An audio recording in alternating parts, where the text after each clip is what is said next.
We're live, ain't we?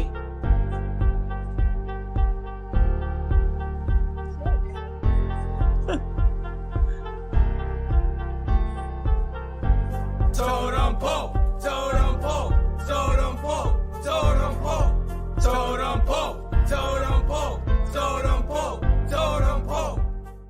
Hello, everybody.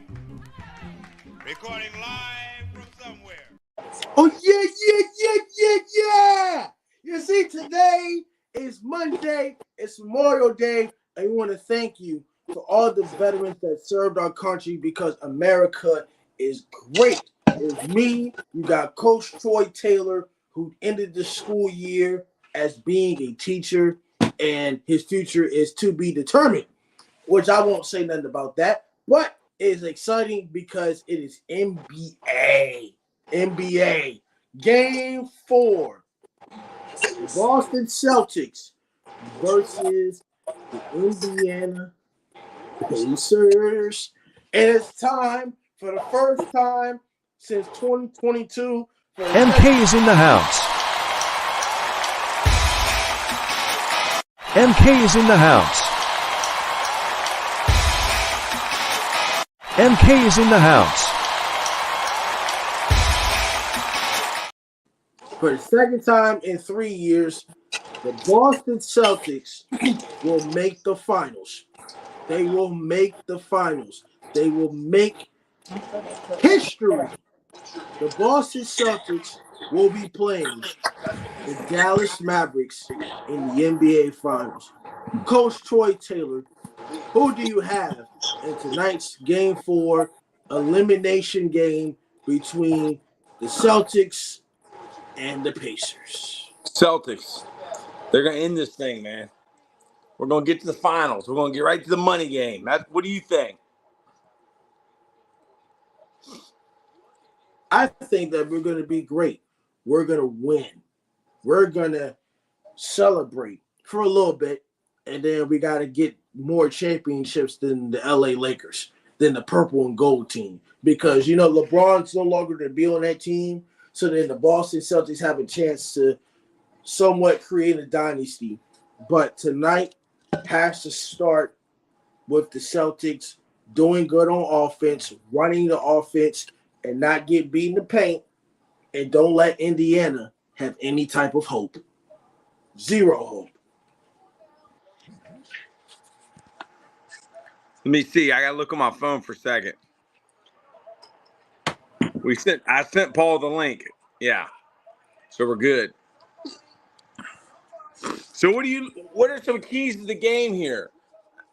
What do the Pacers have to do to even have a chance of taking this to a Game 5? Don't turn the ball over. Don't be up 20 and somewhat lose the game. They turned the ball over. When they came to the fourth quarter of that game, the Boston Celtics defense had a lot of blocks and a lot of steals.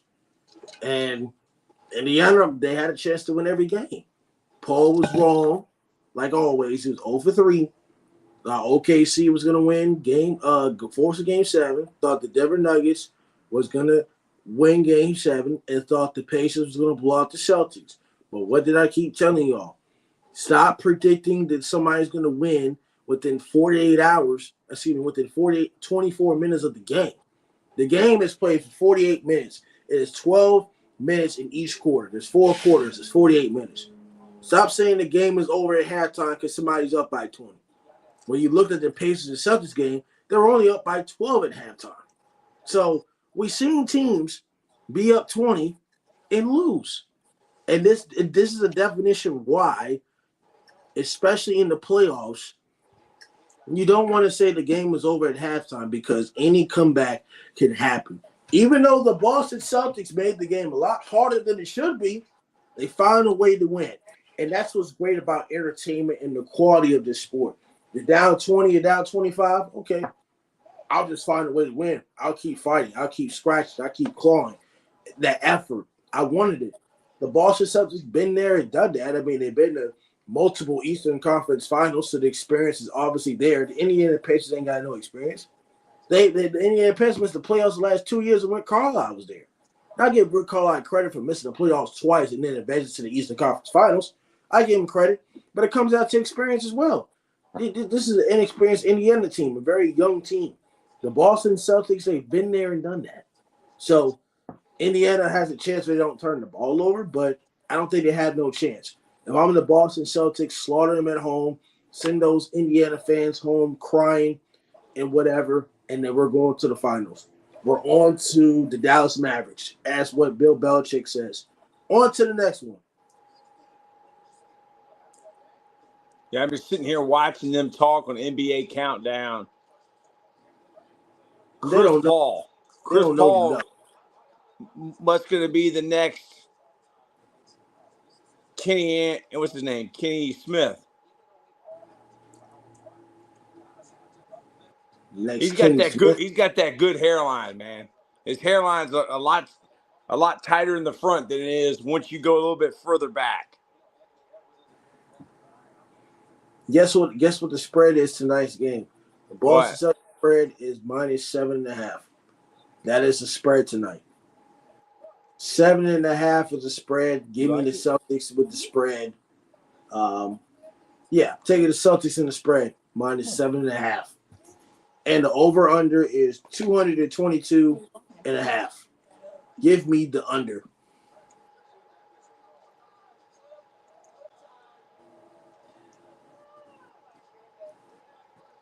And this game is in Indiana. In Indiana, yes. And the Boston Celtics are undefeated on the road in the playoffs. Wow. 5-0. Bill Walton passed away. What is his legacy? His legacy is great standing. I mean, Bill Walton, I think, one of the Final Four games back in 1973, only missed like one shot. I think he was like 21 of 22 shooting. Bill Walton is one of top tier players. I mean, you got to put some respect when it comes to Bill Walton. Luke Walton, his son, was also a coach at one point. Was also, I think, a great role player for the Lakers when it came to Kobe Bryant and whatnot. So Bill Walton is very sad, but when it comes to this type of stuff, you don't want to take anything for granted. You never want to take stuff for granted. Bill Walton is one of the greatest basketball players of all time. I said one of, not is, one of. He's a champion at every level and unselfish team play. He's a wonderful person. It's just sad and unfortunate. But Bill Walton, I remember watching it. I know I wasn't born in 1973, but I know and I remember by studying basketball like I always do, Bill Walton in that 1973 NCAA title game when he played for UCLA, 44 points, 13 rebounds, shot 21 of 22. Bill Walton is just something special. It's sad, but he's a big impact to the NBA. But rest in peace to Bill Walton. But man, he's great. He's great. And he's one of those people that you don't take for granted. Yeah, he was also a great announcer. You remember him announcing games when you were a kid? Yes, I did. I remember. He played for one of the greatest college coaches of all time, John Wooden. John Wooden, yes. Well, he's 11-time national champion. Yep. My girlfriend said, how in the world does he remember all this stuff? MK wants to know, how was everyone's Memorial Day? Well, I didn't work, so I rested. Paul, the man from Seall, he had gone to the local. Don't buy those. What if I want to sit behind the pole? Buy those. Join me as I bore you to death with a series of interviews about a ticketing app that just tells us. Paul went to the local cemetery, military cemetery in Amelia. MK was asking how our day went. Do you want to talk a little bit, Paul, about the pictures you sent us? What's that? You want to talk a little bit about the pictures you sent us and your trip to the military cemetery in Amelia? Sure. I thought you were going to post them. Mom, say hi to the patrons. There's 2,000 people on, Mom. Say hi.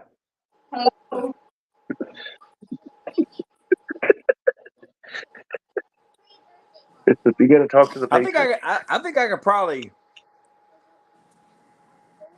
I probably could somehow get them on here. Who? I'm on my phone, so it's harder for me to share stuff. Okay. No, it's okay. No, it was great trip. I mean, look, look, it's a treasure.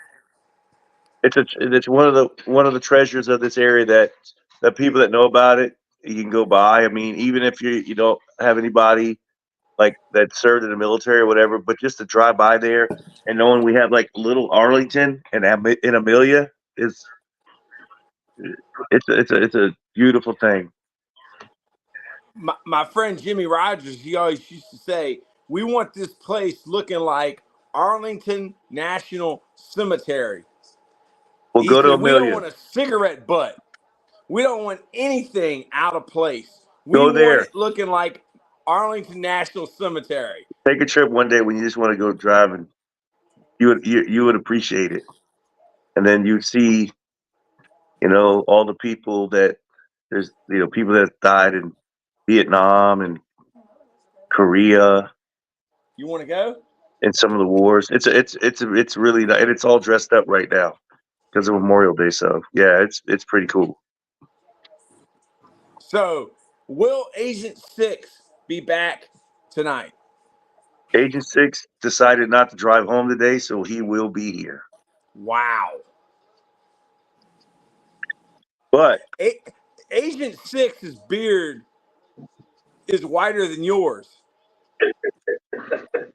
How's that possible? It's called stress. Where's my...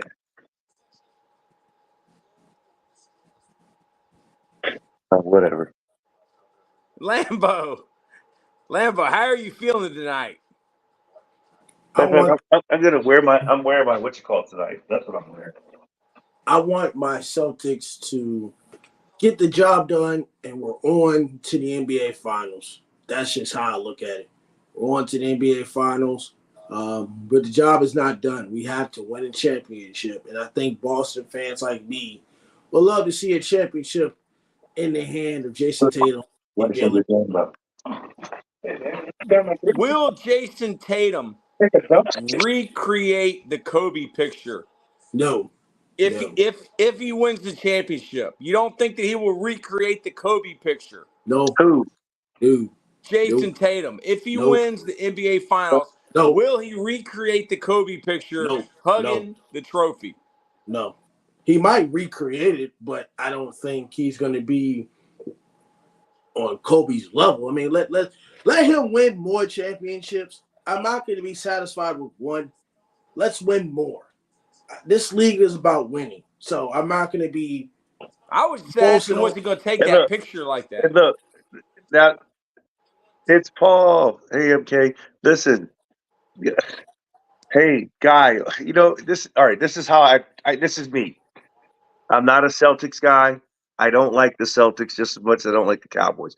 But I will say this about Mr. Tatum.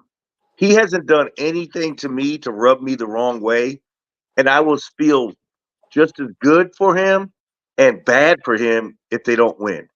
I'll feel good for him because, it just sucks being that dude without a championship. And now people are going to ask him, just imagine they lose this year. And now it's just the pressure cooker just gets turned up more. At some parts of me just want him to get it over with because he is a great player. He's a perennial all-star. And now he's going to be on that stage where he can get one. Right? Yeah. Because correct me if I'm wrong, Lambo. Has Paul George ever won a championship? Hell the fuck no. Okay. Hell no. But correct me if I'm wrong, Lambo. If Jason Tatum never wins one, is he Paul George? Because he ain't no better than Paul George, and he ain't no worse. Kevin Durant had a championship if he hadn't gone to the Golden State Warriors? No. He couldn't win an OKC. But He but good. but hold on. But that's just like saying, would LeBron have won a championship had he not gone to Miami? So I wouldn't get on Kevin Durant too much. He should have still been there, and Draymond Green should have been at home. And how many championships would Golden State would have won? Draymond Green ran him out of town. He knew to get up in his face and get Durant pissed off, and Durant went to management and was like, look, what's wrong? What's up with this clown? And Golden State, and he knew that they were going to keep him. So he's like, you either choose me or him. But that guy right there, we don't need him. Would you be intimidated by Draymond Green? But Draymond Green, he had to get Durant out of there because for what? Money. He got his contract. It came up to contract talks and it came down to 4 guys, you're keeping Durant and the others. They wanted to keep Durant, but he had an ultimatum. That guy's got to go. And they said no. So Durant said, I'm going. I saw on social media today, LeBron James to the Suns. Stop. No, he already Lambo already put sand on that fire last night. Stop. Yeah, but I keep seeing it over and over and over. No. Hold. Wait. Stop. One, I appreciate you for engaging, Troy. I really appreciate you for asking the question.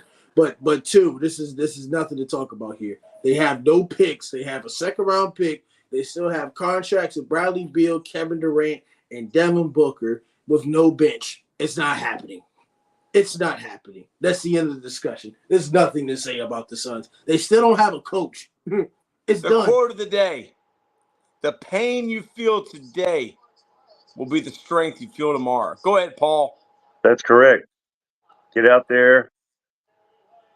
Get on those weights. Take you a little jog. You're gonna feel pain, but it'll be gone in 2 weeks, and you'll feel like $1 million. Great quote. Listen.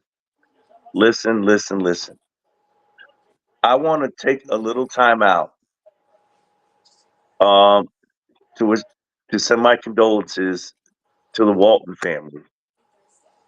Bill Walton was a hell of a guy, and like I told the guys here, Bill. Everyone has that I don't give a crap meter at some point in their life. Well, he took it down off his wall and threw it in the trash. You talking about someone who lived by his own rules? That was Bill Walton. But I was talking, and I thought today, as we were leaving the cemetery, how ironic that it was that Bill passed away today, just after the Pac-12 passed away. Because if there was a flagship member of the Pac-12, it was Bill Walton. He carried the water for the Pac-12. He called it the Conference of Champions. If you ever watched a Pac-12 game done by Bill Walton, he didn't think any other conference in America existed. It was all about the Pac-12, UCLA, USC, and what have you. And Stanford. In Stanford, everybody. Yeah, he loved going to Stanford. He loved going to Stanford. But if you stayed up late night for the 10 o'clock games on the West Coast watching Pac-12 basketball, Bill Walton, he carried the water for them, man. He literally, when everyone was trying to bring down the Pac-12, he's like, no, this is conference champ. But when that conference died and his beloved UCLA Bruins moved to the Big Ten, man, I know that didn't sit well with him at all. There's one guy, because he don't care about any other conference. It was Pac-12. That's it. That's the only conference there was. I was there. We won. John Wooden, Kareem Abdul-Jabbar, we won championships. We won everything.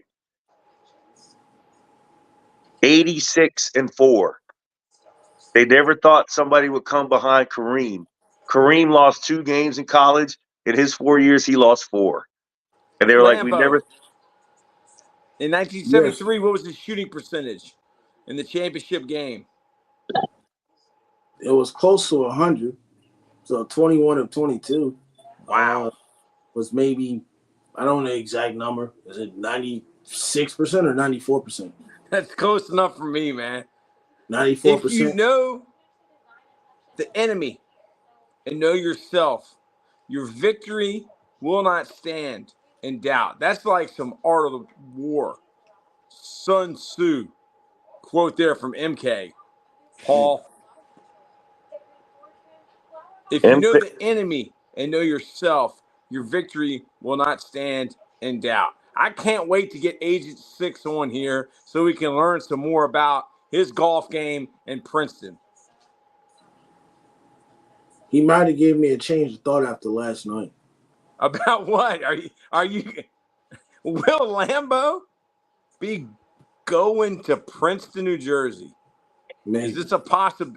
There's a possibility. Paul, would that be some content to get Lambeau in his shades and his chain on the campus of Princeton University?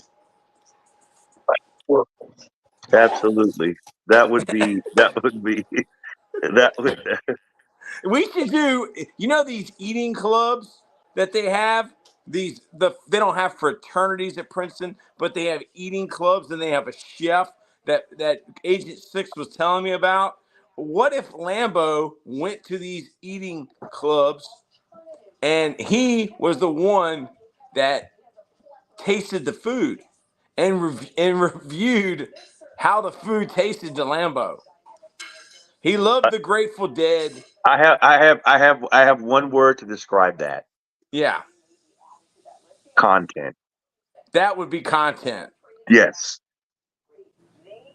He loved the Grateful Dead and the Catalina Mountains. The Grateful Dead, Jerry Garcia. Yep. They weren't the best doing it. They were the only ones doing it. And what a long, strange trip it has been. So what, did Agent 6 go with you to the cemetery, or did he golf? He went. Did Terminator go? Yes. You know it. Everybody went, man. That is great. Yeah. Where is it in Amelia? Right off of 360. Right off of 360, literally within a short jog of Amelia County High School, across 360. So it's on the other side of 360 from the high school, or on the same side? The other side. Literally, what? Maybe under 2 miles, maybe? Mm-hmm. Yeah. How long has it been there? Not long.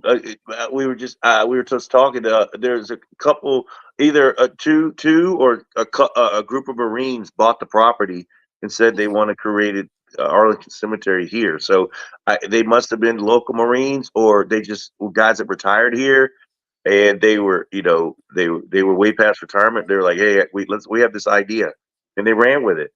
So, are the people that are buried there, are they people that have passed away within the few years that it's been around? Or are they like... No. I think it's been more than a few years. I have to, he's looking it up now probably, but I could tell you how long it's been around, but So it's an actual cemetery. Absolutely. Every flag it you isn't saw just like a simulation or like a... No, MK every flag has a veteran cemetery very close to her house. No, every flag you saw today, yeah, that was a veteran or their spouse. Man. Look at Kyrie. I was looking at some of the old footage of Kyrie when he was at the Nets and some of the stuff that went down in Boston when he would go there and play against them. And they would throw things at him and cuss him, and he would cuss them back and stomped on the leprechaun head. Lambeau, are you familiar with any of this stuff that occurred? Yes, Kyrie also has a Twitch account. So, I mean, Kyrie explained the whole story of why he left Cleveland and why he left Boston. And I'm not getting to all that, but he already explained on a Twitch stream while he was playing 2K why he left and all this other stuff. I mean, I was mad when he left Boston after 2 years, but he was going through some personal stuff. I mean, I think his grandpa or somebody's grandparents died. So, I mean, I can't hold him against that. But I mean, he was immature at that point of his life. He already admitted that he was immature in multiple ways and whatnot. Now he's better than what he was. I'm not really. Kyrie Irving is we question his his maturity and sometimes his leadership. We weren't questioning him when it came to basketball. Yeah. So he's better now, and that's it. Yeah, but let me add to this, because what we forget about, what's the year? Washington D.C. Oh, yeah, 1997. So not long, but long enough where there's significant amount a significant amount of Virginians that are there, because it's either retirees from the local area that retired here, or Virginians that were vets. So the actual cemetery started in 1997. Yes. Today, you've got 6,000 veterans and their dependents. 6,000 veterans and dependents buried there. 6,000? Mm-hmm. It's big. It's big, Wow. and with room for expansion. A lot of room. What does it take to be buried there? Do you have to buy a plot? No, it's free. So if you're a veteran, it's free. Yeah. It's free for the military.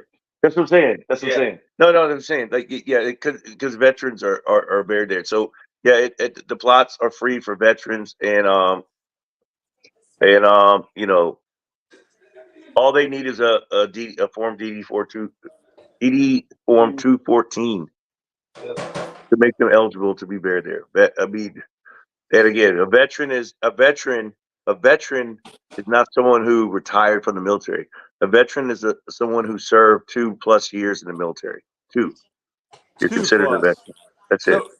Paul, do you have anything that you want to say about Kyrie's time with the Boston Celtics and when he would go back there with the Nets and play in the things that occurred? I don't. You know what? I don't look. I will totally agree with Lambo. He was on some other stuff, but you know what? Everything in this league revolves around who? LeBron. See, Kyrie was too young to be around LeBron when they won. And then he saw all the love LeBron got, and it's like, well, I won the game.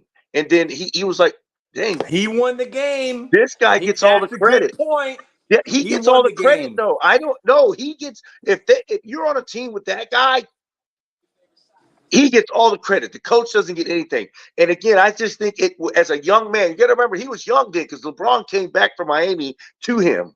And it's like, he was a young guy. He struggled in the league because they were losing. Then they get LeBron. Now they're winning. And I think really he thought, man, we got LeBron. I love it. Wait a minute. I'm pretty good. I think I'm a little bit better than him. I'm a dog. I can play. Like, I can take over games. And then I just think that, like, LeBron didn't embrace him the right way, because we forget that could have been a duo that he could have stayed in Cleveland and they could have just duoed out. But something just didn't mix well there. And again, why does a guy like Kyrie leave LeBron? Why do I like Kyrie more than LeBron? Is it because he's realer? Why is that? I like Kyrie more than I like LeBron. And again, you know what? And again, when you talk about, I don't know, I'm not even going to, no, you didn't say karma. You said something you said why you like Dallas this year. And the pattern. Well, here's the pattern. And this is why, I really feel bad for Lambo and his group. It's the pattern. This is a full circle moment. And he has to go back to the place where he didn't intentionally be a bad guy. It just was, he was angry. He was angry at LeBron. He was angry at Cleveland. He was angry at the NBA. He was angry at everybody. Think about that, because he took it out on the NBA because they didn't acknowledge him as the guy. And then when he sits there and everyone wants to talk about, like, at his position, like, hey, let's talk about CP3. Hey, let's talk about this point guard. Hey, let's talk about that point guard. Wait a minute. Did you see what I did to Golden State? So I'm just like, I think he was just an angry young man. You remember when he was in Boston, he was young still. He did 1 year at Duke, dude. He was young. Not And even he a had a full lot of year. money, and he was angry. He was an angry person. I can see it now because it's coming full circle. And now he goes back to make right of his Man. wrongs. Think about the pattern. Yeah, that's a great pattern, man. When this series starts, that's the storyline. It's him. The And guess soldiers what? above all others. Yes, Pray but for now peace. the light's gonna be shined on him. But who's the biggest star in the game in that series? Kyrie. Luka. The silent assassin, Luka. Kyrie. Luka's Luka's the gonna biggest have his star in the back. game. The light will be shined on Kyrie, but Luka's there to provide the knife. He's the silent. He's going to be the They're a assassin. team. You know, they're a team. Yes. I don't think either guy is a me guy. No, You know, they're I don't not. And think- again, I think Luka has his ways, but you know what? I think Luka's a basketball guy. He understands. Okay, we're going to Boston. We're going to Boston. Okay, I'm a European from Slovenia. I know Lucas. I know Kyrie's story in Boston. I'm gonna step back and then I'm gonna kill people when he wants me to. I see that this is how this playing out, man. I mean, I just see his little brother's gonna be like, all right, big brother, go get you. I got you. Just go. When it's time for me to go, I'm killing him. I'm gonna kill him. Watch. I just. And It's his pattern. It's the pattern. there was something he said, Luka, last night. He said he was tired as crap, and Kyrie told him, well, that's the way it's supposed to be. Like, that's the maturity. That's the wisdom. That's a guy who's won a championship, and he knows that he is helping Luka on his journey, not just the Kyrie journey. Yes. Does LeBron do the same? Or is it all about the LeBron and the LeBronny journey It's all about LeBron. for them to be further billionaire status? It's all about LeBron and Bronny because everybody does the comparison of is he going to be the next LeBron and all this other stuff. It's clicks and ratings. It's the LeBron and Bronny thing. Why do you think LeBron is trying to plan on where Bronny goes so they could be on the same team, so there could be a story? It's called storylines. It's kind of like WWE with storylines. That will make headlines, that will make money, and that will make revenue in the NBA. Bronny James and LeBron James. That's what this is about. Paul said it. LeBron is the guy that owns Toronto. Why don't they go to Toronto? I'm pretty sure there's a lot of people in America that would be happy if LeBron went to Toronto. Stop. Toronto is not a place you want to go with free agency. Toronto? Well, there's a lot of people in this country that would like him to leave. Is that right, Terminator X? Yes. Terminator X is laughing. Yes. Well, here's the thing. Why don't he go to Saudi Arabia? Oh, he will. Will. They probably own him.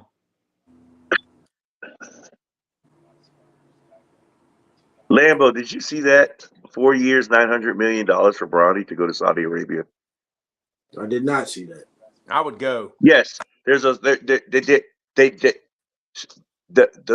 club. You know, because you know Ronaldo, right? The soccer superstar. He's over there. The other golf tour that just got started is funded by the Saudi Arabians, and these guys are making big money. And the PGA Tour is mad at them. Blah blah blah blah blah. Because these guys, so there's a fight going on right now. But you know, all these soccer stars that are post 30 years old are moving to Saudi Arabia because they're like, well, you know, if I can play 10 more years and make, I mean, they offer Mbappe, the number one player in the world, who's the French guy who's probably 28, 29. They offered him $1.1 billion for one season in Saudi Arabia. Woo. $1.1 billion. Mm-hmm. I would go because they have monopoly money. So they want now the Saudi Arabians are very interested in sport. They want to league, and they have the money to do it. So some club over there in their basketball league, the Saudi Arabian league, as you know, there's pro leagues in every country in the world. Well, they said, we want to pay Bronny James 4 years, $900 million to come over, because they said we will sell tickets and we will get on the airways.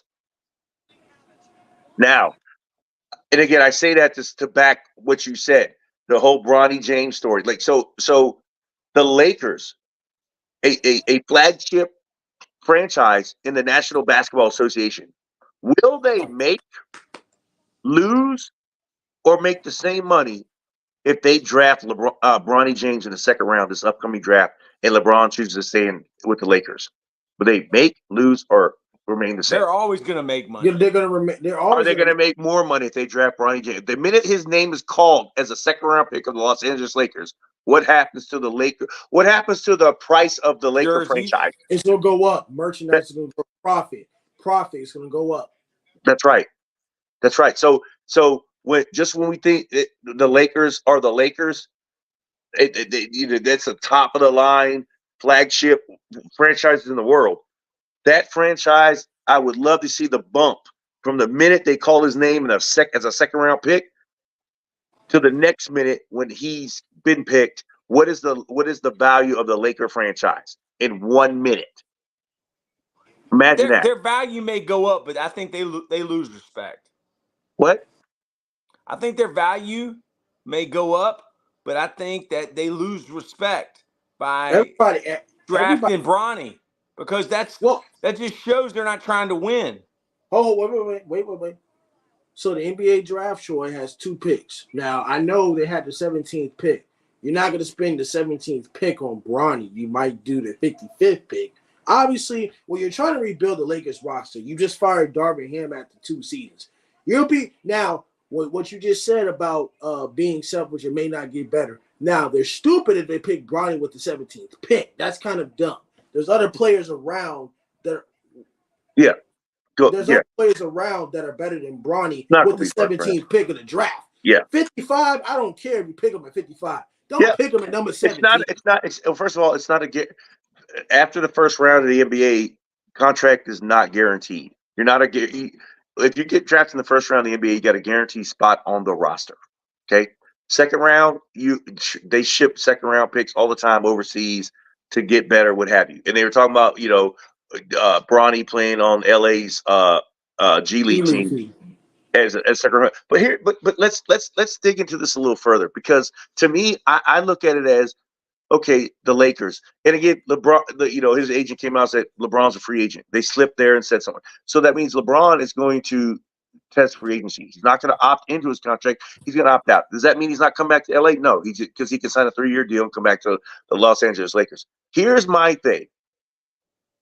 The Lakers or the Cleveland Cavaliers would sit at a table and tell LeBron that they would draft Bronny. Both of them will do that. I'm sorry but if we're talking about winning basketball games and continue to winning, if he chooses LA, he doesn't care about winning to me. If he chooses Cleveland, we don't care about winning. No, he doesn't, because they're not going to win. There's no, and again, like you said, the Lambeau Fest, you fired the coach, dude. What moves do they have left to make on that roster? Trade out who to get who? You're not, dude. No one's coming there. You can't, dude. They're in cap oblivion. They can't. They have no roster flexibility. If LeBron wants to win, there's only 2 places he can go win. It's Philadelphia and Cleveland. Take your choice. And that he also fits into their financial structure. It will be to be but honest. If he chooses LA, and then people said, well, Adonis Haslam today on First Take was like, well, if he chooses, it's a win. You got to choose LA for basketball reasons. I don't think so. They're not winning. And business reasons. Well, hold on. Time out. Can I ask you guys a question? Where does Patrick Mahomes reside and plays football? Kansas City, Missouri. Would Hollywood come to Kansas City to make commercials and do business with Pat Mahomes in Kansas City? Yes. It don't matter where you are in the United States, folks. You don't need to be in LA. You don't need to be in New York. You don't need to be in Miami. You can be wherever you are. Small markets are done in pro sport. If they love you, they come Hollywood to travels. Correct. Yeah, Hollywood will travel. Pat They'll come to Mahomes, you. I mean, we see Pat Mahomes on all kinds of commercials, but he still plays in Kansas City. Mason. And if, What and do if y'all you think ever about if you Curry if you having ever his fourth landed in child? Kansas City, you thought you were in Richmond. I'm telling you right now. What do you think about Curry having his fourth child? I think it's congratulations to Steph Curry and his wife. Maybe Paul can iterate on that more. I never had children, but congratulations. Well, I'll tell you what. I talked about it the other day. I'm like, dude, you know what? If I would have known that what I know now that the military was going to take care of my kids and send them to college and all this, I would have had 10 kids, man. I like kids. I would have had 10 of them little jokers running around. Because once you get past 2, there ain't no difference between 3 and 10. It's the same thing. You're just managing personalities. It's just a Mahomes is little. the GOAT. Hollywood is our new Tyreek. So shout out to Aisha Curry, Steph Curry, and baby Curry number 4. Yeah, have 10. Who cares? Dude, the kids are great. Kids are great. They're great. And I So like the little. what are you looking forward to tonight, Paul, from this game? The only thing I'm looking forward to is dude, I just can we at least get a gentleman's suite because if we're watching a game in Indianapolis and the Boston Celtics are winning, dude, we are going to be like we were last night. Bored. Can we at least like Boston just go back to Boston and win it there, game 5? Like let these guys because this is not good for the patrons like us watching last night. It was just gut wrenching. It was awful. It was awful. MK is going to be I watching. know the Celtics and the Mavericks are going to the finals. Let's just have a little bit of entertainment, can we? I want to get down to it, man. I want to get right to the nitty gritty. I want to get right to the moneymaker. I'm going to be watching, just not chatting. I'm doing some research. Thank you very much, MK. You're probably going to be researching those quotes of the day because those things are fantastic. They're absolute fire. They're fire. Mason Paget wants to know, do y'all think the Chiefs will three-peat? Hell no. Hell no. Why Now, is that, Lambo? Okay. It's hard to three-peat. It's even hard to win back-to-back Super Bowls. The Chiefs are going to struggle a little bit. Now they're going to make the playoffs. I'm not debating that. Here's the teams that have a chance in the NFC to make the Super Bowl. Give me the Bengals and give me the Chargers with Jim Harbaugh. Those are my 2 top teams in the AFC that have a chance to make the Super Bowl and beat the Chiefs. And say that again. You heard what I said? I said it like 9 months ago. You said the Chargers and the Bengals. I agree with the Bengals. The Chargers is a long okay, shot. hold on. Can I jump in here real quick? Yeah. I respect that take. I understand how hard it is. But Mason, that's a great question. And everyone says it's hard to three-peat, but you got to put a little bit more research into that statement. And this is what I've got for you. Number 1, the last time someone had a chance to three-peat, it was Mike Shanahan, John Elway, and the Broncos. The only reason, and Shannon Sharp drove to his house and said, "No, John, don't do it." John was tired. John was old. He couldn't give them another season. That's why they didn't even have a chance because he didn't even return. Now, this year, Kansas City Chiefs, the one thing they have going for them that we've never seen before, we have a quarterback at the height of his powers. Meaning, how old is he? He's going on 28 years. He is in his prime. and they did nothing but put people around him. They kept Mr. Jones 95 on defense. They've got Spags, and they brought in some speedsters because last year, guess who was the most tired person on that roster? Kelsey, because he had to Kelsey. do everything. And you And know he's what? old. Now Kelsey has a group of receivers. Kelsey's an older man. They didn't even tell Kelsey to come to OTAs. They said, Kelsey, stay in France with your girlfriend. We need you to get some rest. Because when you come back, he does in the regular season, they're not even gonna have to push him like they did last year. They had to push Kelsey to win games, and they did it. They won the bowl. But now Kelsey's going to be a rested Kelsey come playoff time because they've got a stable of receivers, and they've got young people around him. And again, they drafted well at receiver. They drafted well in the secondary, and they have a quarterback who's not 40 years old. He's 28, and he knows he's that guy. And I have energy. I'm still youthful. Mason, you're on to something, man. You're going to have a good season. Again, the league is not about Patrick Mahomes, and I'm not going to make it about that because the league also, we forget sometimes, it's about a war on attrition. What do you lose during the season that you can't cover down on in the playoffs? An offensive tackle, starting left guard, the guts of your team that people don't talk about, the offensive linemen when they tear something, pectoral, and they're out for the season. Replacing the guard and a tackle in the center, we don't care about that because we want to see the guys that score touchdowns. But if the Kansas City Chiefs lose people in the guts, that's where they can be attacked. But they are primed on paper without injuries. They are primed and ready to three-peat. And they are going for it because they know they have youth. Chris Jones is still disruptive, the most disruptive D tackle in the league. And they got Spags. And you know what? Because they have arrested Kelsey and a group of receivers that they're going to push the ball down the field, they're going to be playing the games with a lot of leads.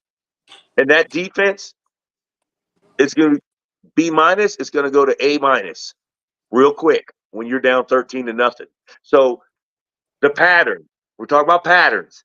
I've seen this pattern. The pattern that the Chiefs are on right now, forget what they've done before. The three-peat pattern that they're on is they've got a team that's going to be up more than they're going to be down. So their defense is going to be coming. And Spags is going to dial up exotic blitzes and stuff because he can take chances because they're going to have the lead. That matters in the NFL. Troy, coach. I'm not a coach. Talk to me about my prognostication of offense, defensive line, positional stuff. Dude, Go the left Chiefs or go are right. good, and they're good for a reason. The Chiefs might have that play jet, chip, wasp back. They have whatever play that's ever been ran in the history of football. Like, they could do whatever they want. I don't want to confuse y'all if y'all don't know what that is, okay? If I don't know what it is, let's see here. This is the name of the play.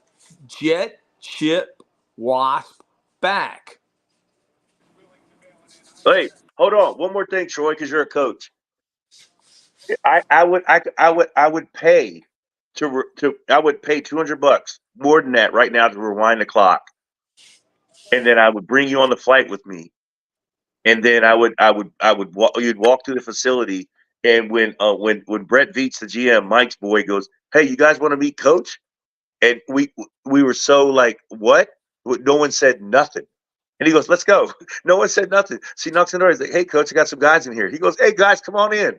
He had on a Tommy Bahama shirt and some shorts. And you know what the first thing I thought is when I saw him with my own eyes? This dude sleeps here. He never leaves. I know he doesn't. Why would he? Dude, and again, talking to him was like talking to you. Wow. Because he's football.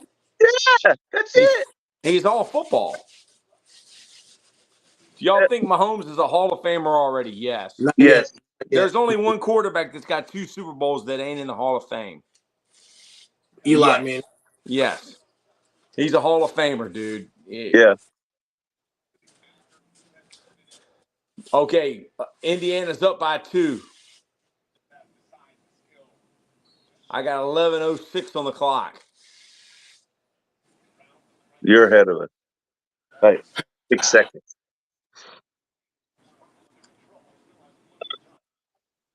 Lambo, are you a fan of this one-legged tights deal? I mean, I see Tatum is wearing one-legged tights.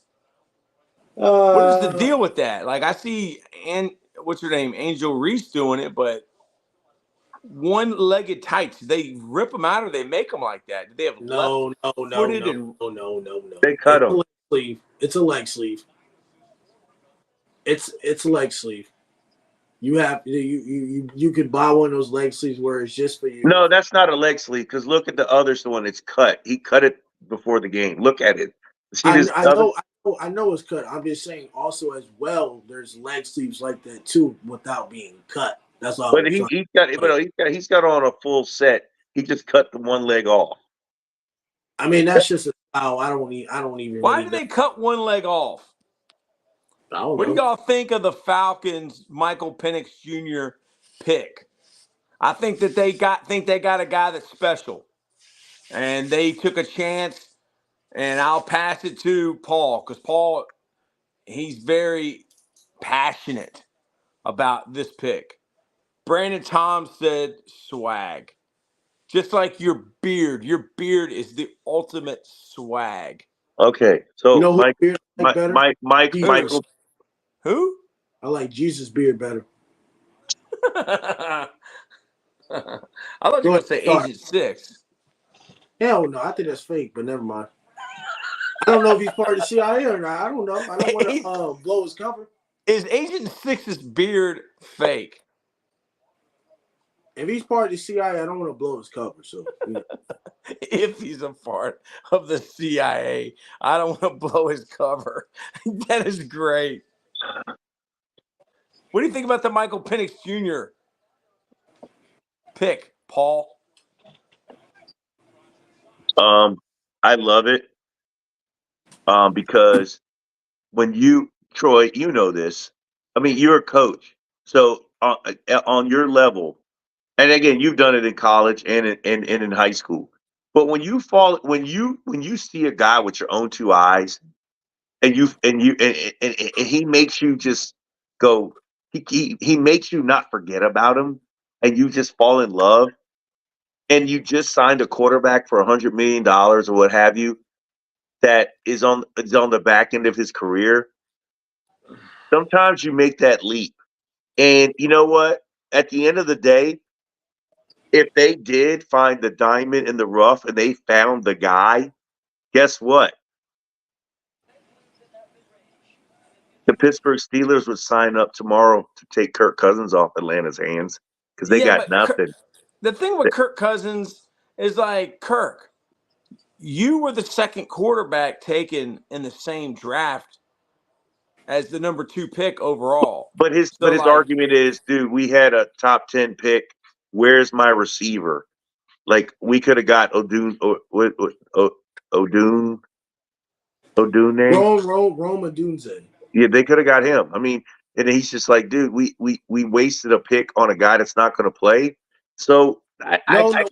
They wasted him.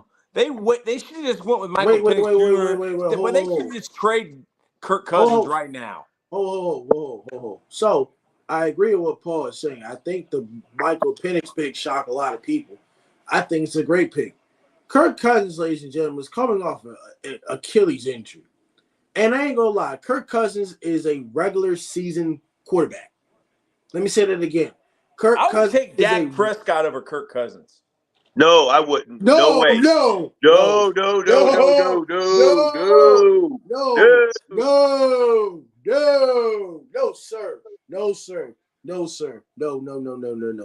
Dude, I saw, he's done. Happy feet against the Packers. You watch the Packers-Dallas game?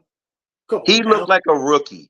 And he's 31 years old and talk about, I want a contract. Dude, that was garbage. That I will never, ever, the rest of my life, stick up for Dak Prescott on anything. Nope. Never. No. And you know who else I won't stick up for? I don't know. You tell me. The quarterback. Let me guess. Z in the NFC or AFC? AFC. What Josh division? Allen. South or North? What? Josh Allen. Nope. What division? What division? South, North? AFC What? North. Lamar Jackson? Lamar Jackson. He cannot complete a pass 3rd and 7 in the playoffs. Actually, you know what? If y'all hold on before you say anything, get Phillip Rivers on the line. He'll tell you what you need to do to be a playoff quarterback. And he never won a Super Bowl, but he goes, if you can't complete a 3rd and 7 in a tight window in the 4th quarter of a playoff game, he can't do it. He can't not do it. He can run, but you know what? You can't run better than you throw in this league. You can't. It can't be your MO. You can't run better than you can throw and say, we're going to go all the way. I'm done. He's an MVP, but Super Bowl, no. He can't. He's a great player. He's probably going to be a Hall of Famer. But no. If Lamar Jackson doesn't win a Super Bowl, I don't think he's a Hall of Famer. Who's y'all's favorite sports teams? Mine used to be the Redskins, the Celtics, and the Atlanta Braves. And I don't care about none of them. My favorite team right now is the Memphis Grizzlies. You don't care about none of them because they started losing. Patriots. I'm a Packer. I don't care about them because it don't matter. I'm a Packer guy. Huh? I mean, I don't care about them because it doesn't matter. The Braves won a championship recently. I ain't talking about the Braves. I'm talking about the two other teams. The Celtics won a championship. I didn't care when they won it last time. They never won it. They hadn't won it since 2008. They hadn't won it in like 16 years. Well, that's a long time for you. That's not that many years for me because I remember the last time they won it in 1986. You know what, Lambo? I got to get this. I got to say it because I just thought about it. Yes. When the Celtics had to get rid of the coach, and he's a good coach. Guy down in Houston is a coach. Now, I'll call him a coach because I get on the guy you have down. But why didn't Stevens just come down out of the suite and be the GM and the head coach? The Celtics would be better off if that because happened. They fire you easier when you're the dude that's coaching the team. That's kind of like a Bill O'Brien thing, the way he did it at the Texans. Whole different situation with him trading DeAndre Hopkins for a 4th round pick or whatever. Whole different situation when it comes to NFL and NBA. But he was already burnt out coaching. He was already burnt out. He was he took over for Doc Rivers, so he was already burnt out. He said it himself. He was burnt out coaching. So it's easier being the GM than being the coach. There's more stability in being the GM. There's more long-term rewards in the NBA by being involved in the front office. Okay, but again, so he moved. He's burnt out. He moved to the GM spot. But I would say that he's failing his superstars because they got more guidance. That's what I would say about the current situation. Like you have 2 bona fide superstars, and they're getting cheated because again, look at Jason Kidd, what he's doing down there in Dallas. He's actually coaching, dude. They're putting people in unique positions they have patterned the pattern. Jason Kidd patterned every series they had this year so far. He said, we're going to do this, we're going to play different because we have to take away this, but on offense, we have to do this. They've been a total different team every series. The Mavericks. What do y'all think about Acuna, ACL? The baseball dude that tore his ACL? Yes. Atlanta Braves? I think he's an injury-prone guy. He's always getting hurt, I think he's gotten hurt multiple times, if I'm correct. Correct me if I'm wrong. I think he's an injury-prone player. Guy always gets hurt, like, in somewhat fashion, no disrespect, but it's the truth.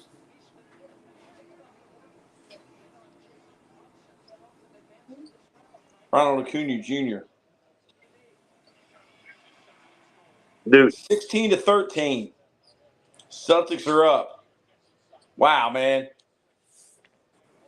Tatum looks Well, like he's on it. no, I mean let's hold the brakes off real quick. The Celtics are the Celtics are running the offense now, but wait until the middle of the game when they start doing AAU jacking up threes. Brandon Thomas Pissing me says off to this day. 2 ACLs in 3 years, but when he's healthy, he's had 40 home runs and 70 stolen bases. Who y'all got going to the finals? Also, what's up, Lambeau? Mavs and the Celtics going to the finals. Mavs winning it. Lambeau. LHO, buddy, love you. Mavericks and the Celtics are be playing in the finals next week on June 6th at tip-off time at 8:30 p.m. Eastern Standard Time. And the Boston Celtics will win in 6.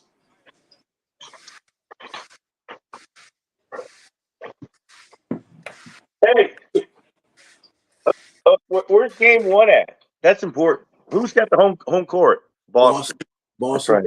Yeah. Mason Okay. says Bobby Witt Jr. is goated, in my opinion. Dude, they tried to goat Mike Trout. Bobby Witt Jr. has played, 3 years? Like, Yep. baseball ain't a goat sport. Nope. Don't get me started Like, with that. who's the GOAT? I mean, Mickey Mantle, Babe Ruth, Willie Mays. Willie Mays. I mean, Nolan Ryan. Like, I don't know why. Well, I guess it's just such a number sport.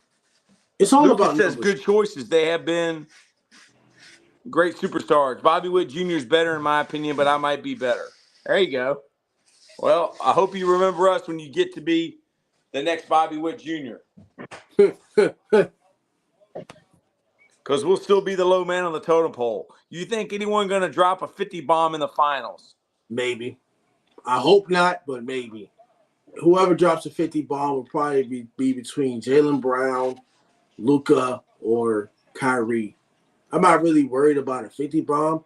I'm just worried about the Celtics as far as they don't have a coach, and Jason Kidd knowing how to coach, got a contract extension. I'm just worried about that. It's going to be a coaching battle. It's going to be X's and O's. Lambeau, when is it just recently that you have came to terms with the Celtics not having a coach? There are 12 players better than Bobby Witt. Sorry, blank.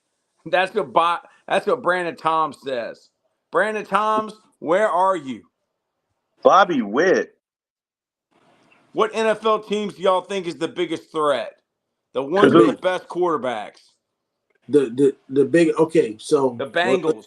Hold on. Let me answer the question you just asked you about the NBA, about the Celtics. No, I didn't just realize just because Paul said that we didn't have a coach.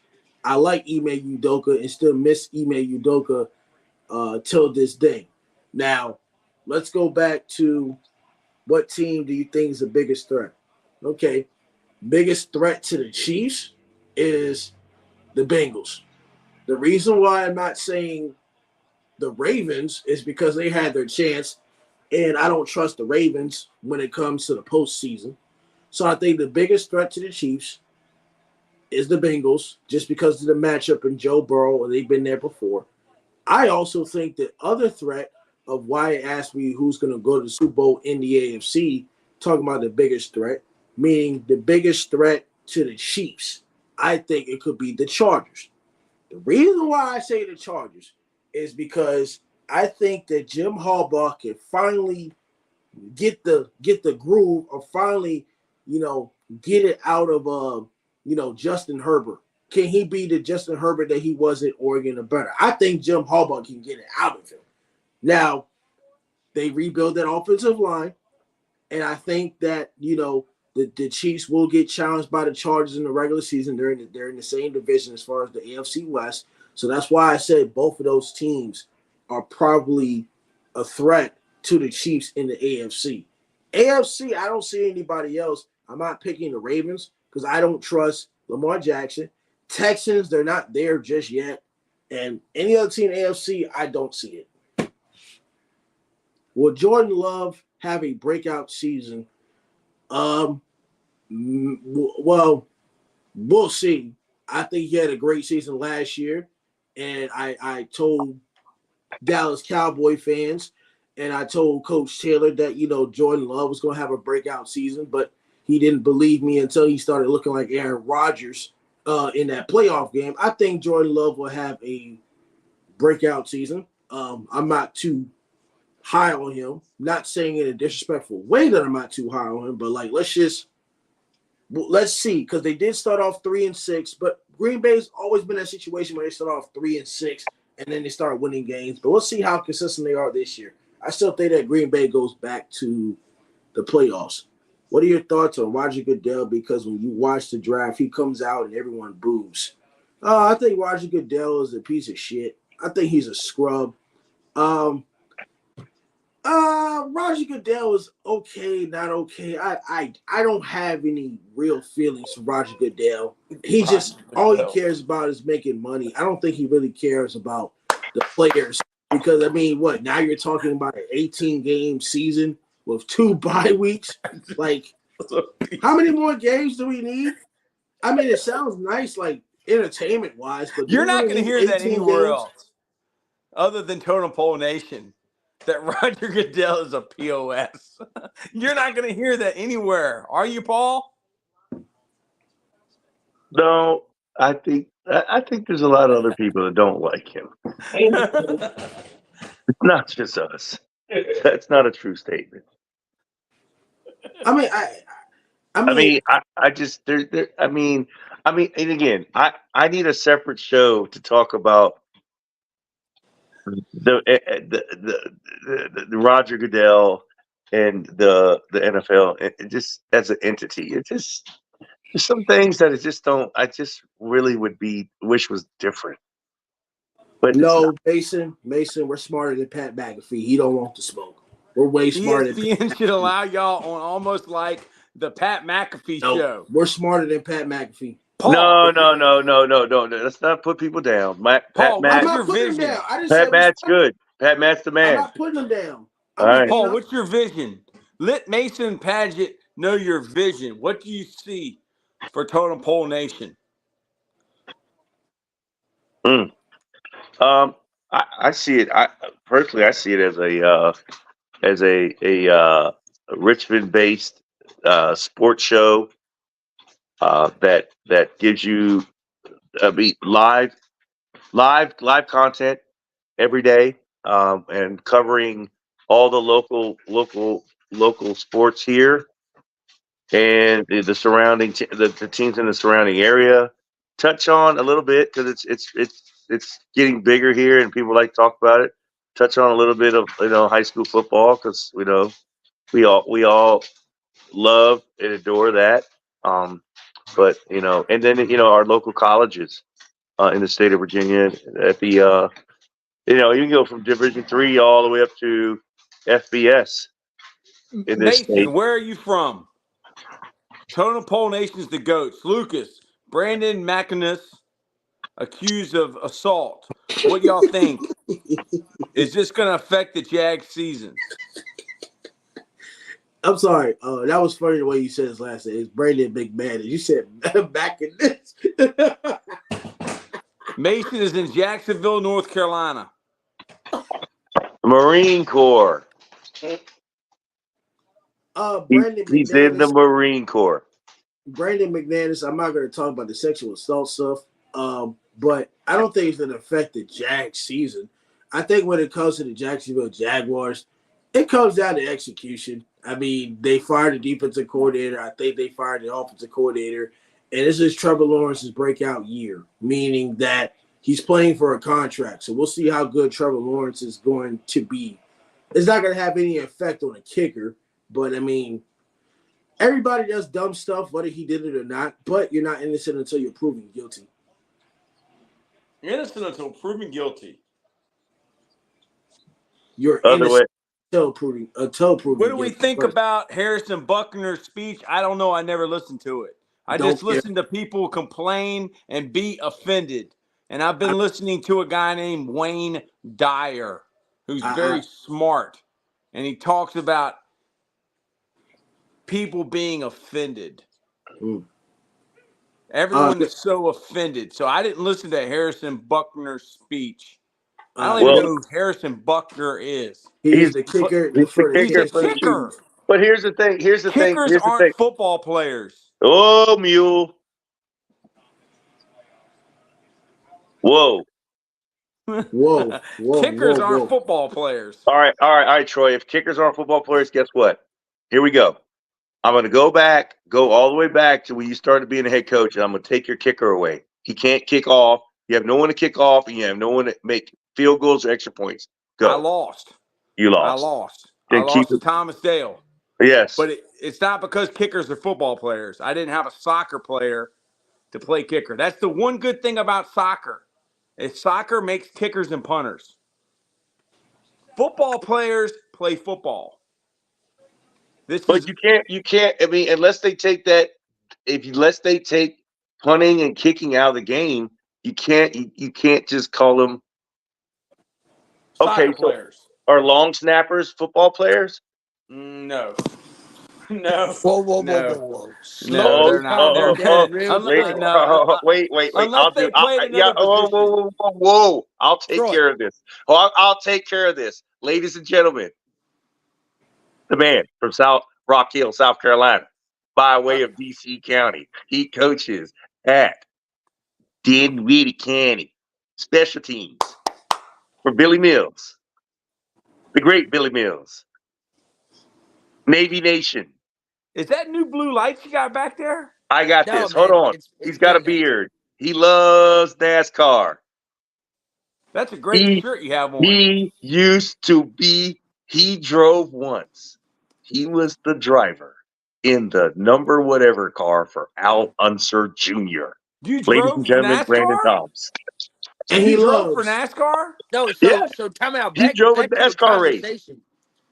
Kickers aren't football players. Can a kicker win or lose you a ball game, Troy Taylor? Yes. Yes or no? Yes. So then at that moment, is he a football player? No, he's a soccer player. He's a soccer player. See, you know what? You don't deserve. Football. Every win that you had in your life that was by a field goal, take it away. I didn't have none. He went for two. That's why I went for two. never had a kicker. I had football players, but I didn't have a kicker. Kickers are kickers. Kickers are kickers. They don't tackle. End of the day, they can Wait. win Hold on. Guess what? Dude, they're the most important person on the team, but they're not football players. What if? Dude, I think kickers will admit they're not football players. Unless they played another position. If they played another position, like Pat McAfee might have played another position, then he's a football player. But if you're just a kicker, then you're a kicker. That's it. Punter and kicker. So Pat McAfee's not a football player. He played football. He played another position, yes. No.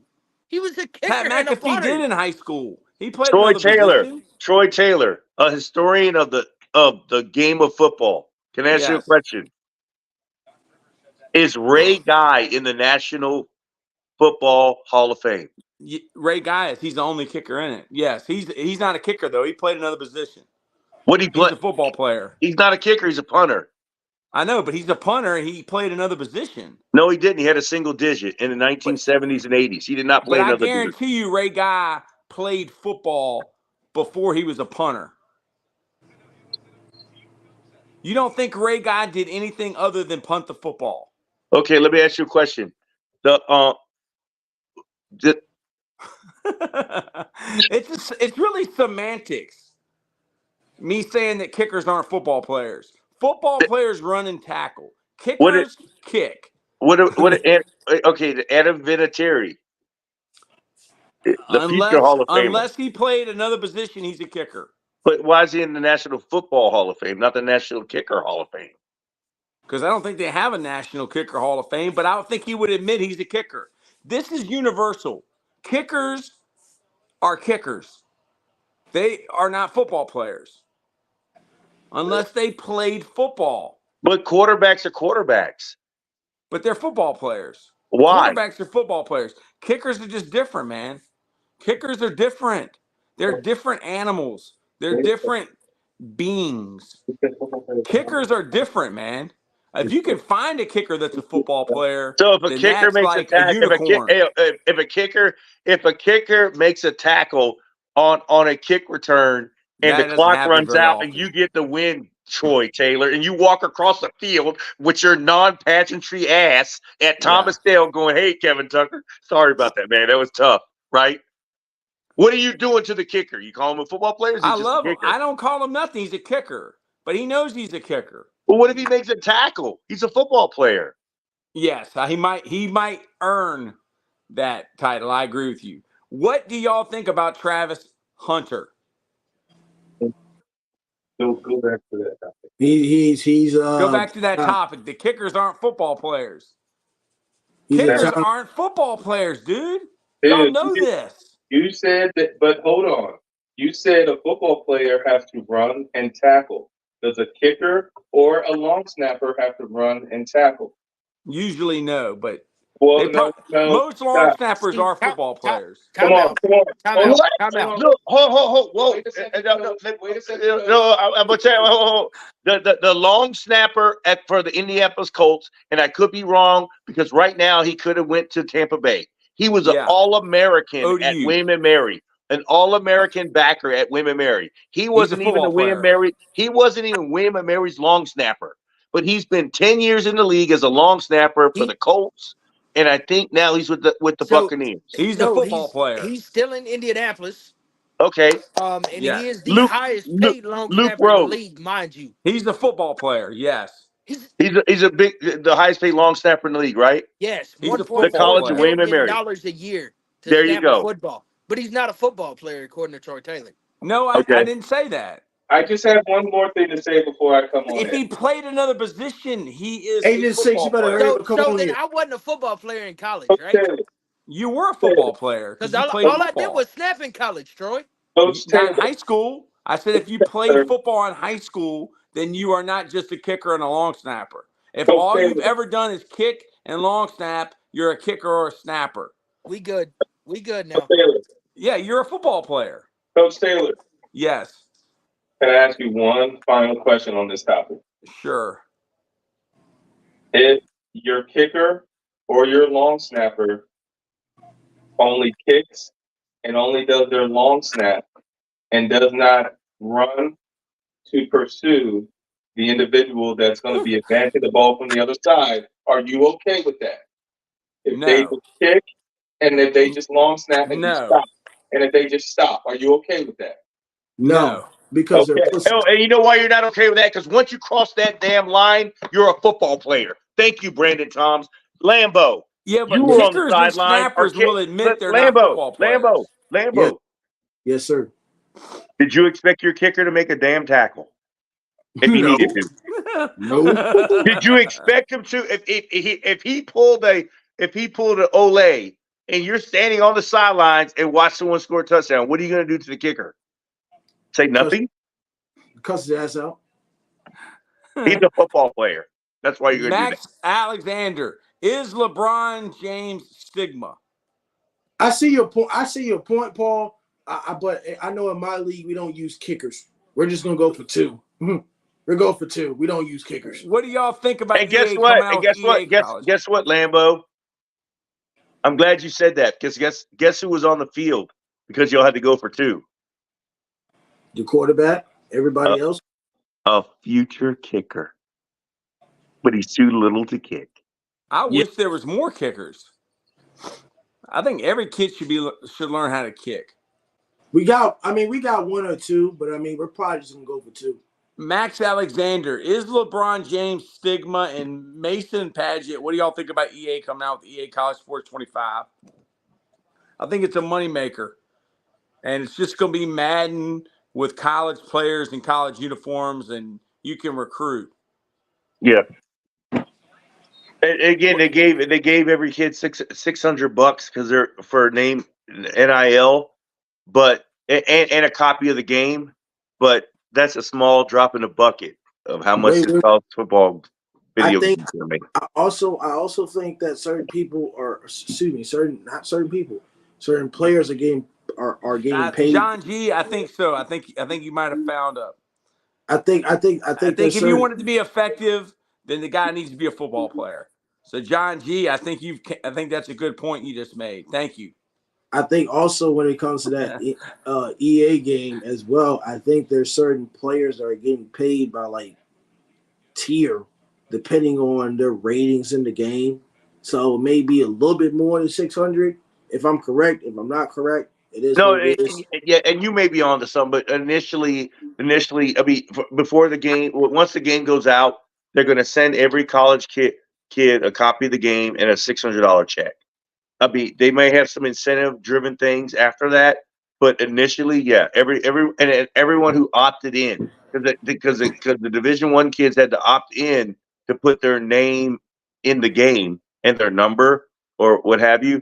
But I mean, and there are probably a few that didn't, but the ones that did get $600 and a copy of the game, and they can. I mean, and Arch Manning opted out. But if I'm a coach, I'm happy because everyone's going to hang out at now our facilities because everyone has facilities, and the kids just hang out there all day long, do their homework, and then they just play video games. So that's a good thing because you keep the team together, and they get to play who they are, and that's cool. But yeah, I think it's good for college football teams because it creates a little more esprit de corps amongst the team. What's y'all's favorite sports? Mason wants to know. Football, basketball. Football, boxing, basketball, baseball. Paul, what's yours? All of them. Listen, I want to go back to to Mason's comment about Travis Hunter. I want to know more about what he wants to know about how we think about Travis Hunter. If he's going to Travis Hunter's a player. Yeah, provide more feedback. But again, yeah, he is. But what is he? He's a corner. Yes. Oh, wait, he's a corner. Taylor. Yeah. Jimbo Fisher. Yes. Talk to me about Shamari Earls. I can't legally, but he's a football player, man. He's tall. He can run. He's not a kicker. I'm not talking to me like that, but talk to me as like positional. Where do you see him long term? Defense. Best long term position to like what do you see as his best long term position? I don't know. Just like the coach said, start him outside and move him in. Why do you want him in? Why do you want him in? Because you want to get longer, faster guys closer to the ball. B-Dog rules. Wow. B-Dog rules is back. Paul, are you familiar with B-Dog rules? First time on. Hi, I'm back. B-Dog rules. Talk to us. B-Dog rules has been here before. B-Dog rules was one of the originals when we started live streaming the Barstool Bowl. B-Dog rules. Another middle school. Are you a fifth grader or are you middle school? Did you move up to middle school? B-Dog rules? He's in middle school. I love that picture of that dog. It looks like a very intimidating, ferocious guard dog. B-Dog rules. Mason, I have got to leave, guys. Peace out. But remember, you guys are the best and always are the low man on the totem pole. Yes. B-Dog rules is in 7th grade, Paul. And B-Dog rules. Lambo, do you remember B-Dog rules? Yeah, because I told you he was in middle school. I know.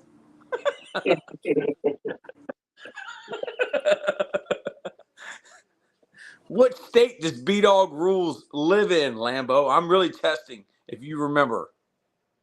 Somewhere on the East Coast. That's a good guess. I can't remember myself, but that's an excellent guess.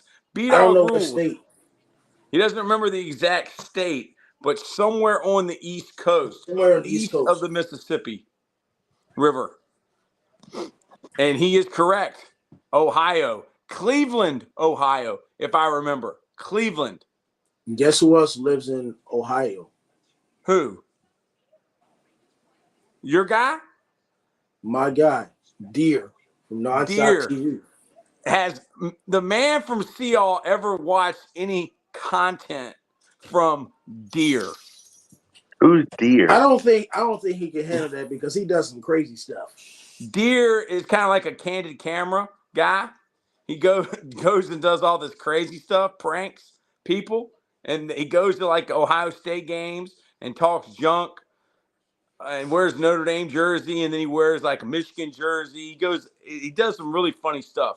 MK is back, so we have the Midwest connection. Well, it's Midwest to me. Ohio and Indiana. MK and B-Dog Rules, two of the original Totem Polers on here. Both are 7th graders, Paul. Did you ever think that you would be live streaming for middle schoolers, Paul? No, but I never thought I would be live stream with a middle schooler who's already knows that she's committed to The United States military. to serve in the military. This is a beautiful thing. Do you get a kickback for that? I don't get nothing. It might add another day to my life to hear that, because that's exciting news. Good grief. I love it. We love y'all. We do. And we went back and looked at the data. We studied the analytics. We got our 2 interns, Howie and Scott, to look at the analytics. And we had 100 people watching from our Twitter on 3 different Twitter accounts, 1,000 people on Facebook, and 2.2 thousand on on YouTube. Lambo, how do you feel? I know it's not good enough. I know you're focused on the process. I know you're focused on the process of making content. Well, can I be honest? I'm kind of glad that Paul cussed me out the other night because I needed to see. Well, I ain't finished yet. I'm glad that Paul cussed me out because now I see what he was saying, and I want to apologize on national television for acting like an asshole and calling him an old motherfucker and don't think he knows shit. So I want to apologize on national television. But and it's okay. And Lambo, I mean, I know you get exciting, like we call it in South Korea, but words have meaning. Bad words have meaning too. I'll invite you to my graduation when I graduate college, Paul. B-Dog Rule says, "Hi, Paul. How's it going? YouTube user, can I order a large cheese pepperoni pizza?" You've already said that once, dude, and I said that's weird. Nobody orders a large cheese pepperoni pizza. They just say a large pepperoni pizza. But B-Dog Rules. Paul, how's it going? Man, it's going good, man. B-Dog Rules. Hey, look. Welcome in from Cleveland. You know what? I've never been there. And again, when I saw Ohio, I was like, okay, cool. And then you said Cleveland, I'm like, man, because I'm a foodie, so I think about what food I've ate in Ohio, and you're probably gonna just beat me up for this, but I've been to Cincinnati, and I like the 4-way in Cincinnati. I love the 4-way. I'm a Cincinnati. Right now, I'm a Cincinnati foodie guy because I love the 4-way. What is the 4-way? Spaghetti. Look.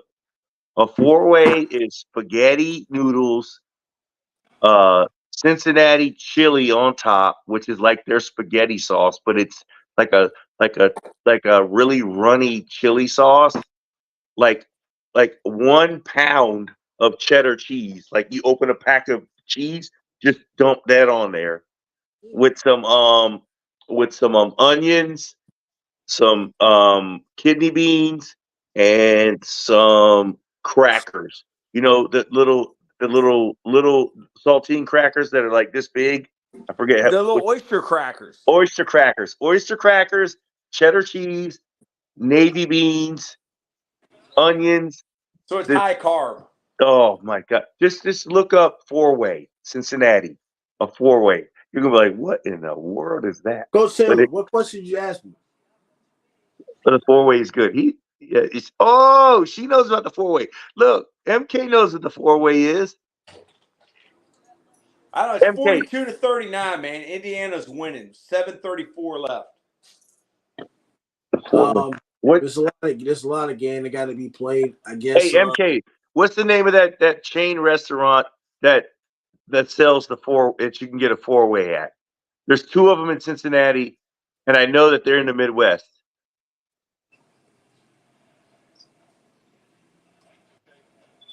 Four-way. Skyline Chili. Skyline Chili. Skyline Chili. And you can buy Skyline Chili at not Publix. What's the other one? Sam's Club or Lidl? No. Costco? No. The one you buy Singapore noodles from. What's that high scale grocery store? Wegmans. Wegmans has Skyline Chili. I've never been to Wegmans. There's one down in Short Pump. Go there, get some Skyline Lambo, Chili. If I ever went to Wegmans, what would happen immediately? You would get arrested and be bankrupt because you don't eat healthy food. See, Wegmans is for people that really want to eat healthy, or that's their motto. I don't want to say that's all of it, but stores like Wegmans and stuff like that, they're more organic stuff. No.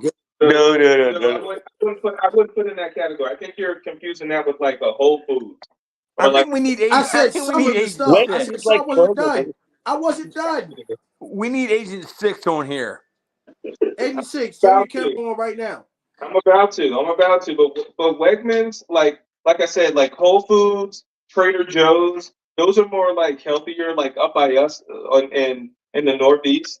Wegmans is a type of grocery store that you go to. It's more high end, like a lot. It's more expensive. What do you mean by that high end? Expensive? Yeah, it's more expensive because of the things that they offer. So maybe like to Lambo's point, maybe there are more organic things there, but it's not like that's all they're about. You'll get a lot of pre-made stuff. So you could walk into the one side like the U-Crops.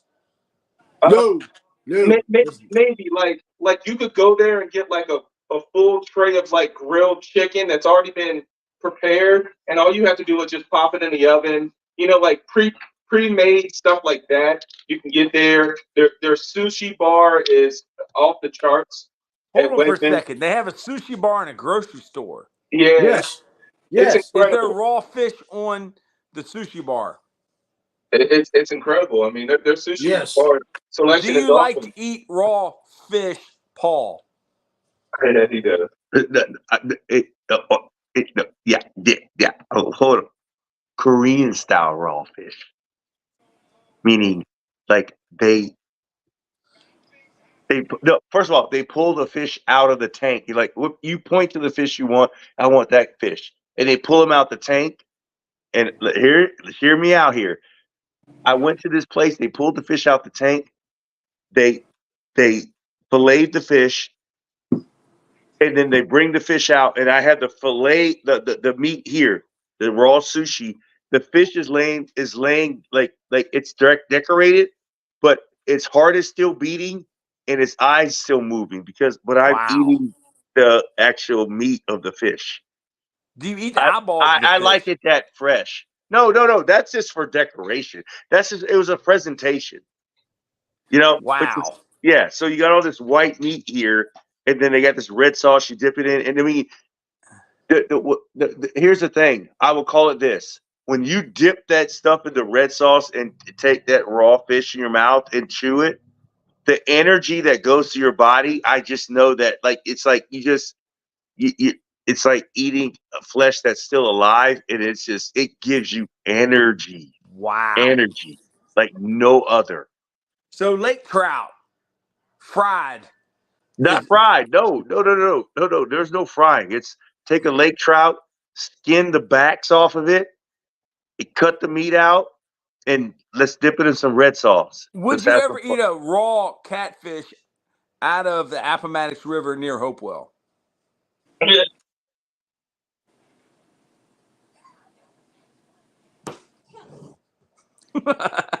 That's a long pause, man. Would you ever eat a raw catfish? I wouldn't eat raw anything. I would eat Appomattox River near Hopewell. Only in Korea, because I trust that I'm not going to get killed. The DuPont and the Hercules plants and the paper mills down there in Hopewell, they're not to be trusted. In But Korea, again, they don't have that stuff in Korea, Korea. in Korea, it's called sashimi. Because Oh, again, the difference sashimi. between sushi and sashimi is in Korea, you get to pick the fish out the tank that you're going to eat sushi with. Wow. When you go to Japanese sushi, that meat has already been cut up already, and it's been no.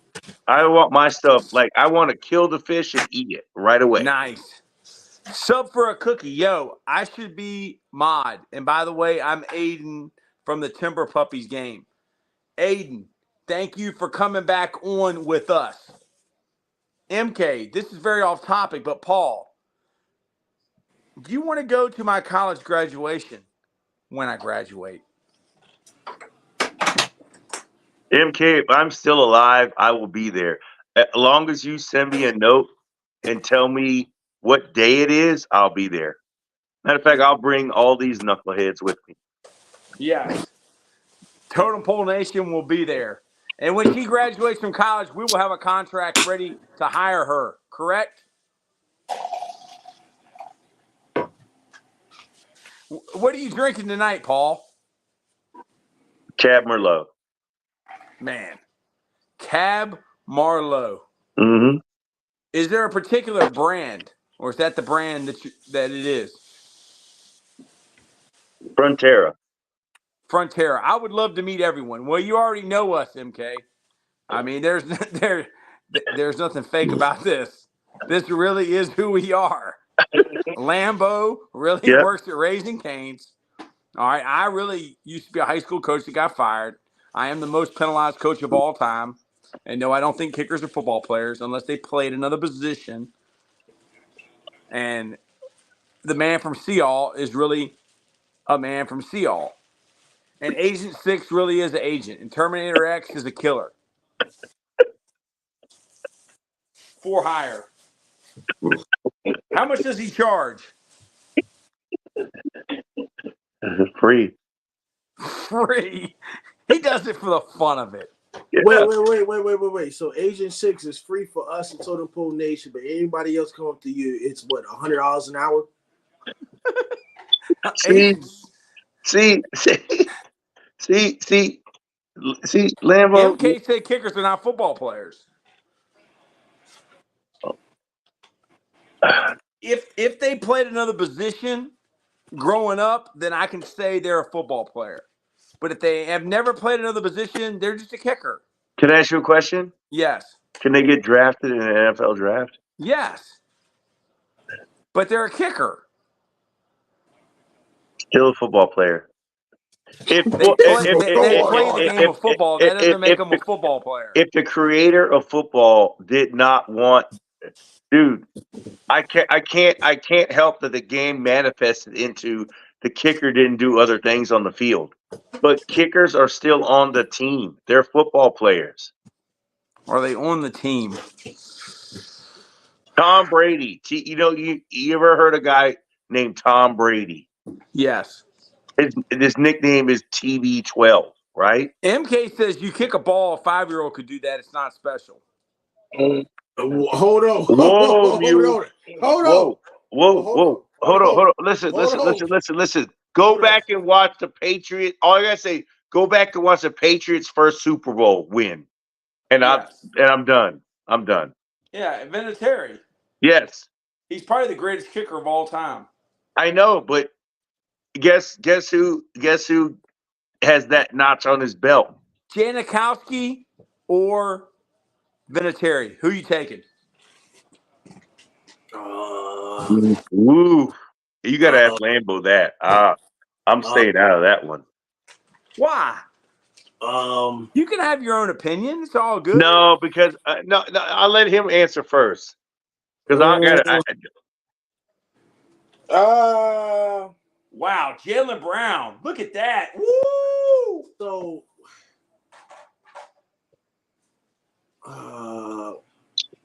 wow, dude. I take Vinatieri all day, man. I would say Vinatieri by a slight. Janikowski is great, and I'm not disrespecting the guy, but I'm gonna say by like a slight. I just think in his Super Bowls, he won 2 Super Bowls. I mean, that puts him up there. I mean, they're both great kickers, but I mean, Johnny G I is gotta go with stepping Vinatieri. up. Johnny G, thank you. Vinatieri total points 2,673 points. Paul, are you awake? Paul, are you awake? Yeah. Janikowski, 1,913 points. Thank you, Johnny G. Okay, what? I'm awake. I thought you might have fallen asleep, man. No, dude, you know I got other stuff to answer. 422 people watching. I think if we get Agent 6 on here, I think, what's our record, Lambo? 500? 553. I think if we get Agent 6 on here, we go above You what? 556. I think Agent 6 takes us over the top. Hey, Troy. Yes. Send me the link, please. The current link. Yes, sir.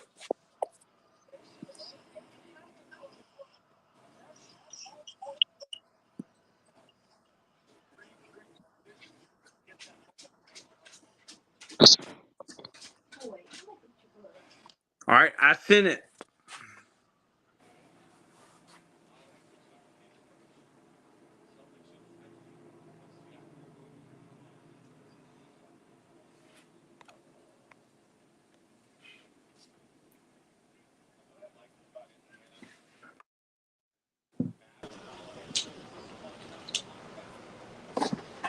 Brandon Toms is on the stream, audio only.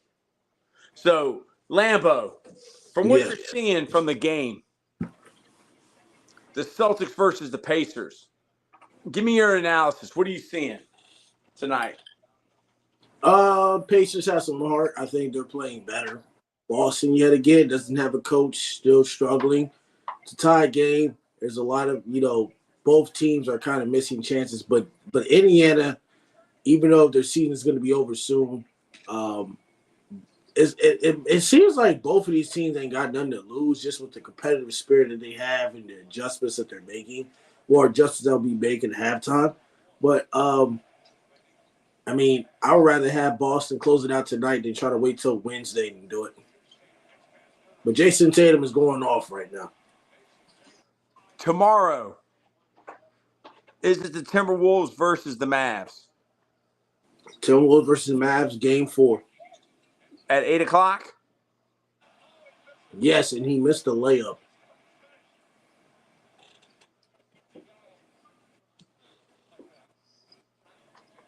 Well, the man from Seattle.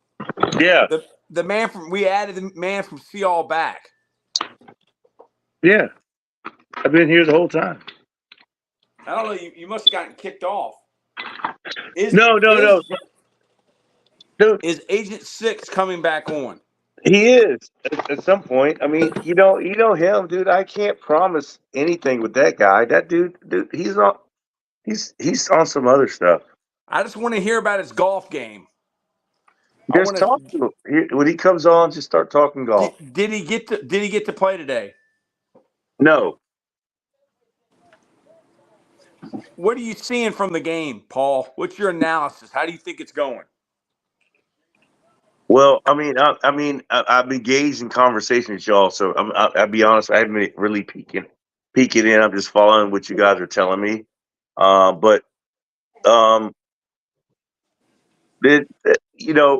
Lambo, he's an NBA guy. With the score the way it is, as I peeked over now, this is going to be a fourth quarter game, and somebody's going to make a mistake, and one of the teams are going to win. And it could be a sweep, or it could be like, hey, we're going to Boston. But it's just going to be somebody's going to make a slight error, and it's going to go that direction. Because it's close. It's going to remain close the rest of the game. No one's going to run away with this. And if the game remains close, the odds will tell you that the Pacers are going to win. And then they'll take it back to Boston and say, then guys like Stephen A. and ESPN will try to make a storyline, but we know the truth. It's over. It's over. And that's why we're better than ESPN and Barstool, because we don't make up. No, we're not better than them. We're not. We are our own guys. We don't need to even talk about them. That's the point, Paul. Focus on the process. Yeah. I don't even know why we even mentioned. You're giving them free pub by mentioning their name. I don't give them no free pub. I'm just letting them know because we coming. We coming hard.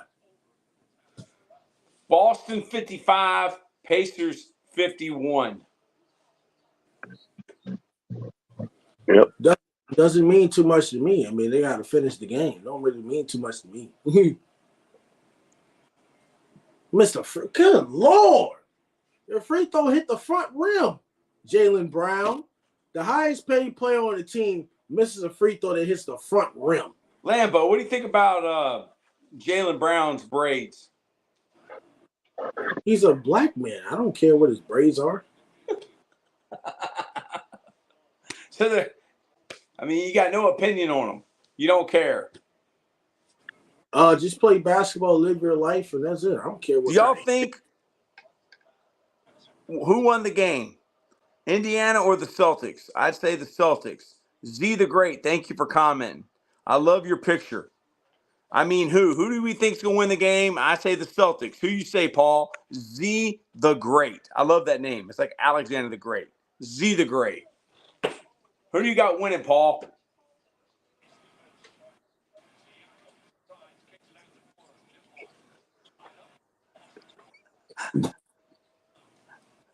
He froze again? Paul. Lambo. Who do you have winning the game? Z the Great. We're at 526 people. Dude, we have a chance. What number is on yours? 499 right now. Okay. We have a chance to break the totem pole record. What are you going to say to Z the Great? Who do you think is going to win? The Celtics. Z the Great, who do you think is going to win? Put it in the comments. And Z the Great, who's that a picture of? Is that Kobe?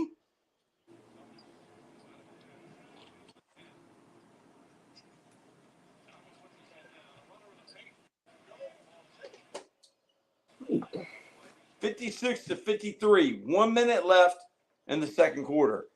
Z the Great says Indiana.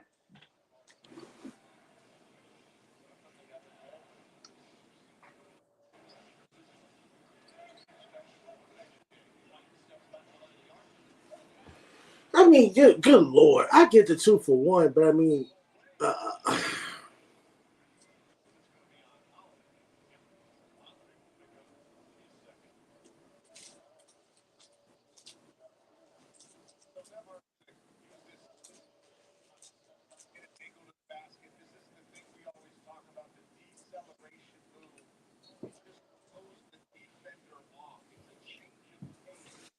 27 seconds left. 56-53. Celtics will win it.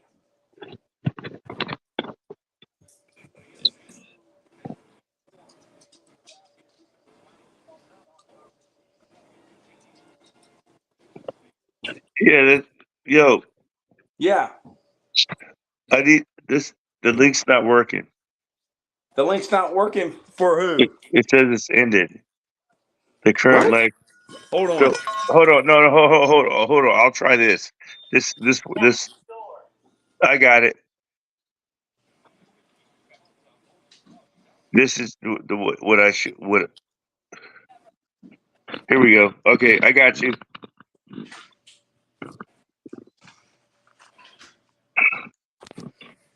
I got you. Let me get these guys.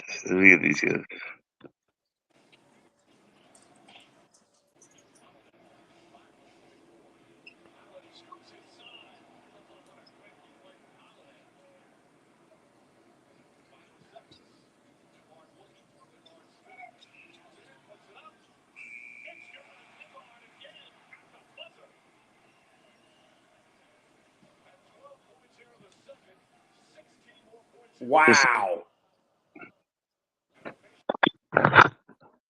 Wow, that was easy.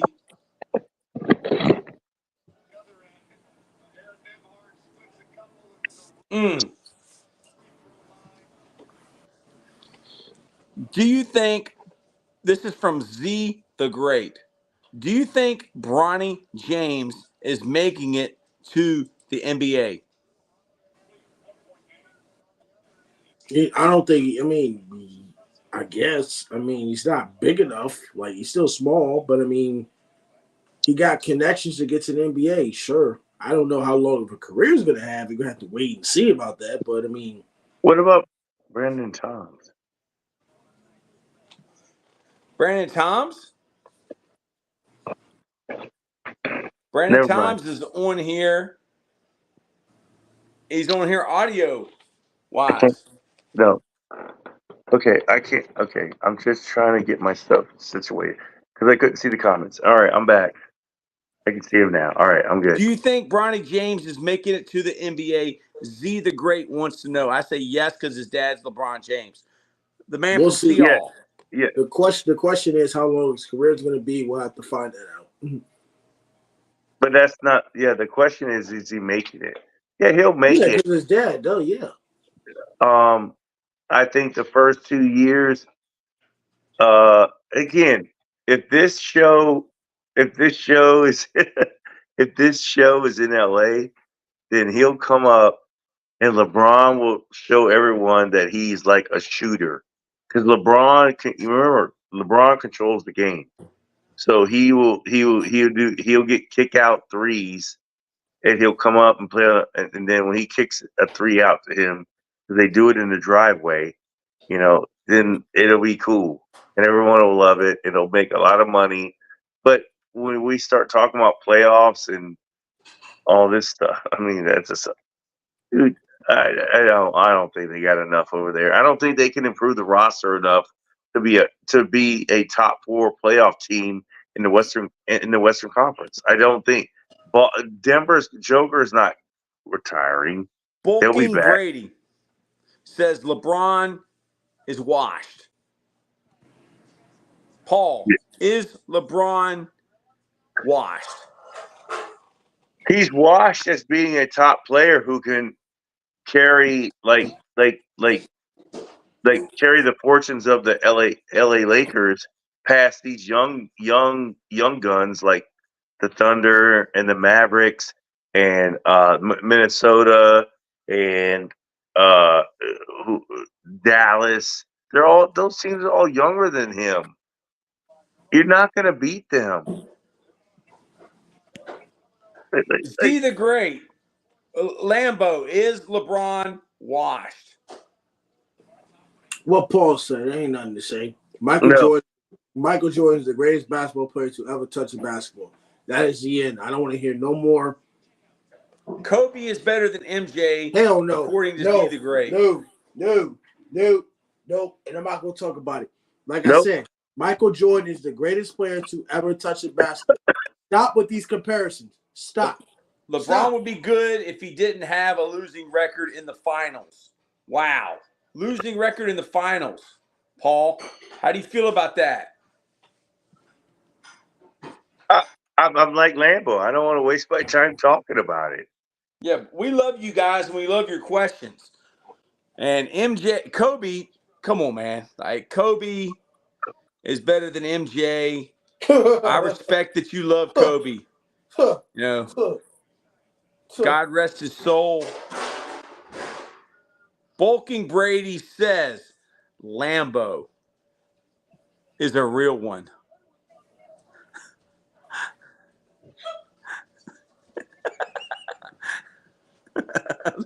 Look at Paul. What?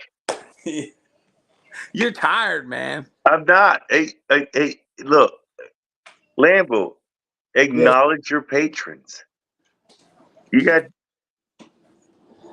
what? As a Celtics hater, they're winning it all.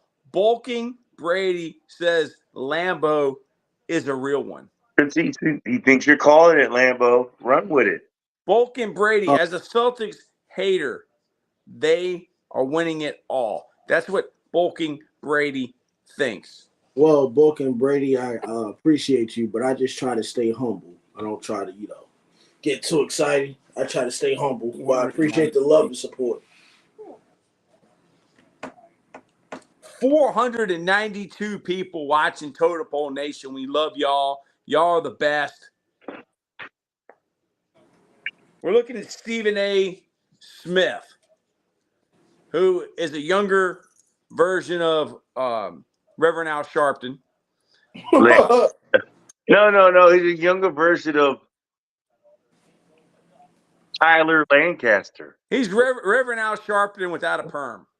All right. His head's getting bigger and bigger, and his body's getting smaller and smaller. Was Al Sharpton on Ozempic before Ozempic was legal? Paul. I have no clue. I don't know what that is. Ozempic? No. It's the number one drug in America. They make like $50 million a day. It's a pre-diabetic drug that makes people lose weight. LeBron was on Ozempic. Troy, I think you should be on Ozempic too. I don't need Ozempic. It's all in what you eat. Z the Great, do you think the Timberwolves are about to get swept? Paul. Come on.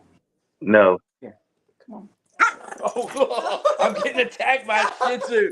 I'm getting attacked by a Shih Tzu over here. I'm getting attacked by a killer Shih Tzu. Did y'all see that? It was like Pet Cemetery. I missed it. I saw that you were a scared white man. It was like Pet Cemetery, man. It was like Cujo. Cujo. It was like Cujo, man, trying to attack me. Do you think that Timberwolves are trying to get swept, Lambo?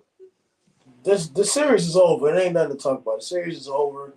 Minnesota had their chances in Game 2 and Game 3, and they find a way to blow it. The series is over. It's not gonna be the Boston series last year when they were down 0-3 and forced to Game 7. That would never happen in NBA history ever again.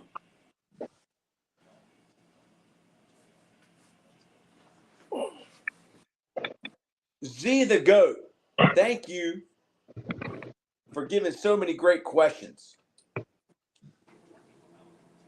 You're the best. Bulkin Brady.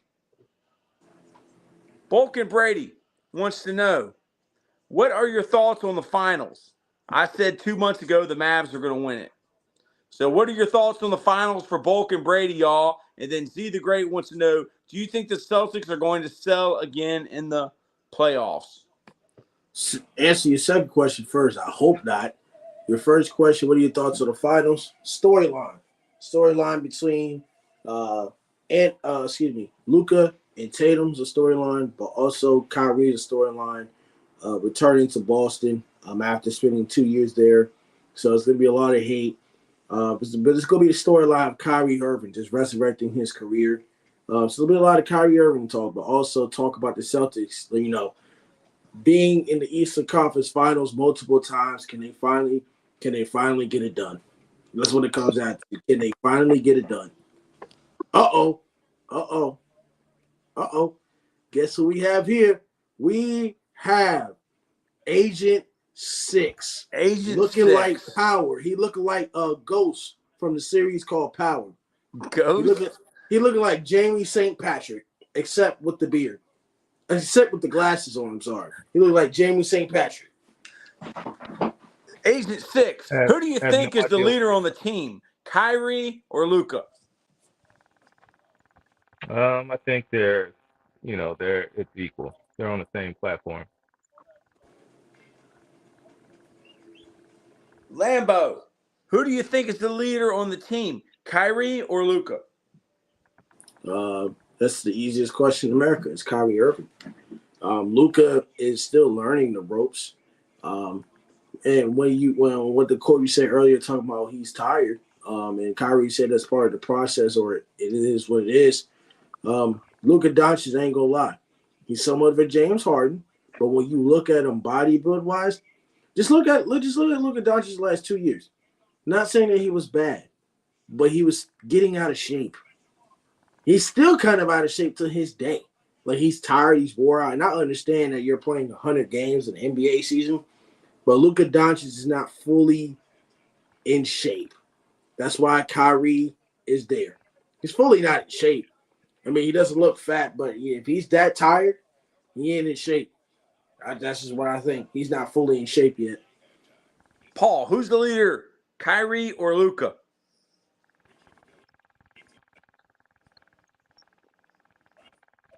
The leader is the pattern.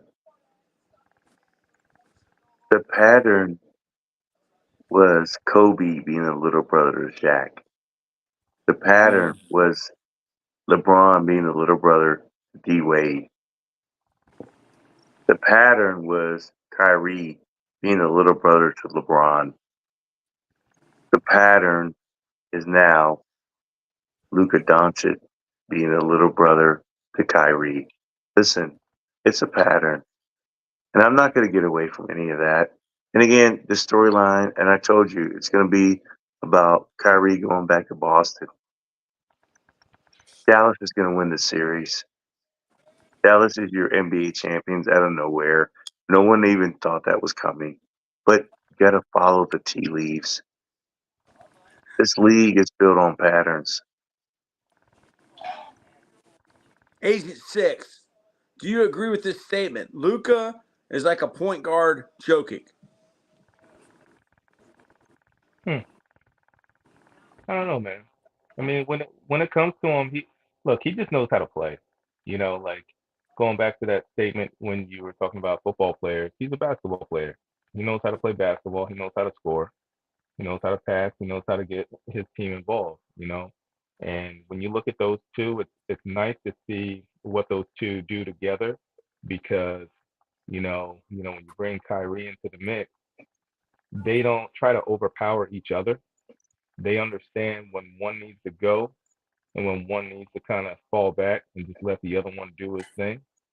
So that's really nice to see. When you look at them at that aspect, there's no power struggle there. You can see they have good chemistry together, and that team, when it comes down to it, they perform and they play very well. And when it comes to the fourth quarter, and who needs to take over the game, those two stars, they know how to get it done. So they play very well when you look at it from that perspective. Lambo, who is better, prime Russell Westbrook or Damian Lillard? Thank you, Z the GOAT, Z the Great, for your great questions.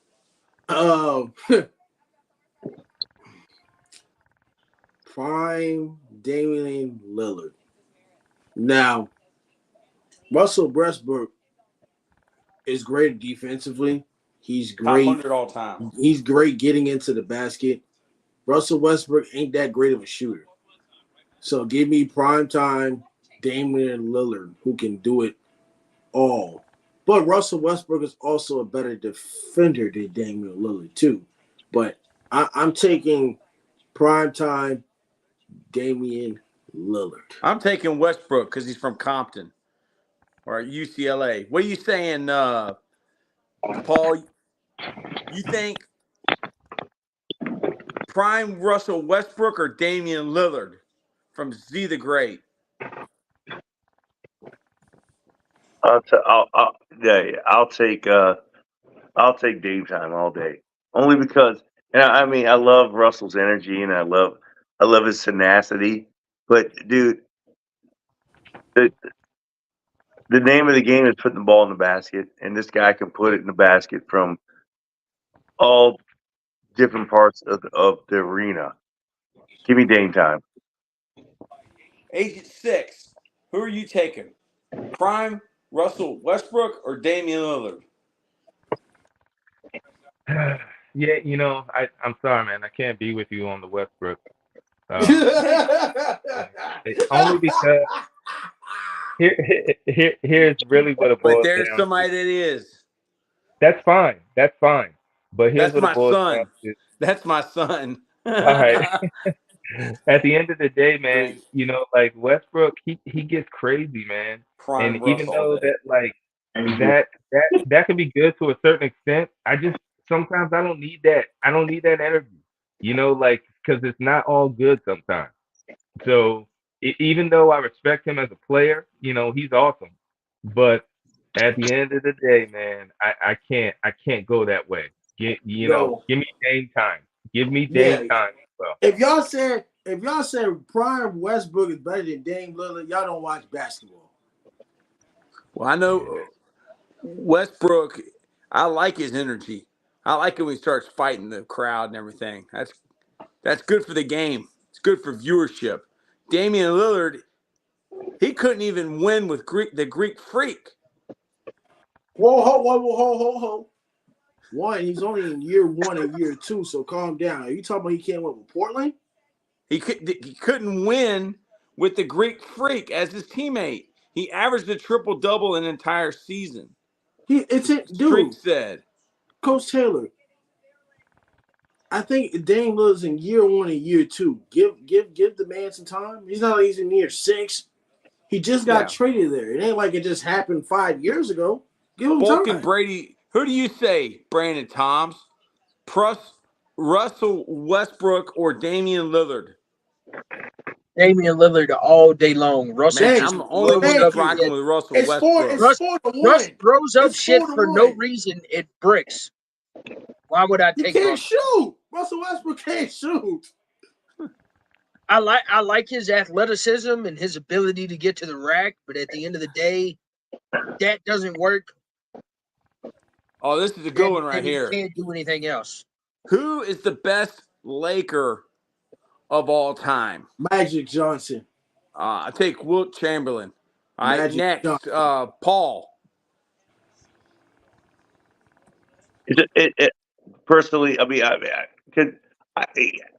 have to see. You're asking me a question where I'm going to have to go back and do some more research. But if you're going to put me on the spot, it's a three horse race. Give me Wilt, Kareem, and Magic. I can't even. It'd be disrespectful for me to just pick one of those three. Disrespectful.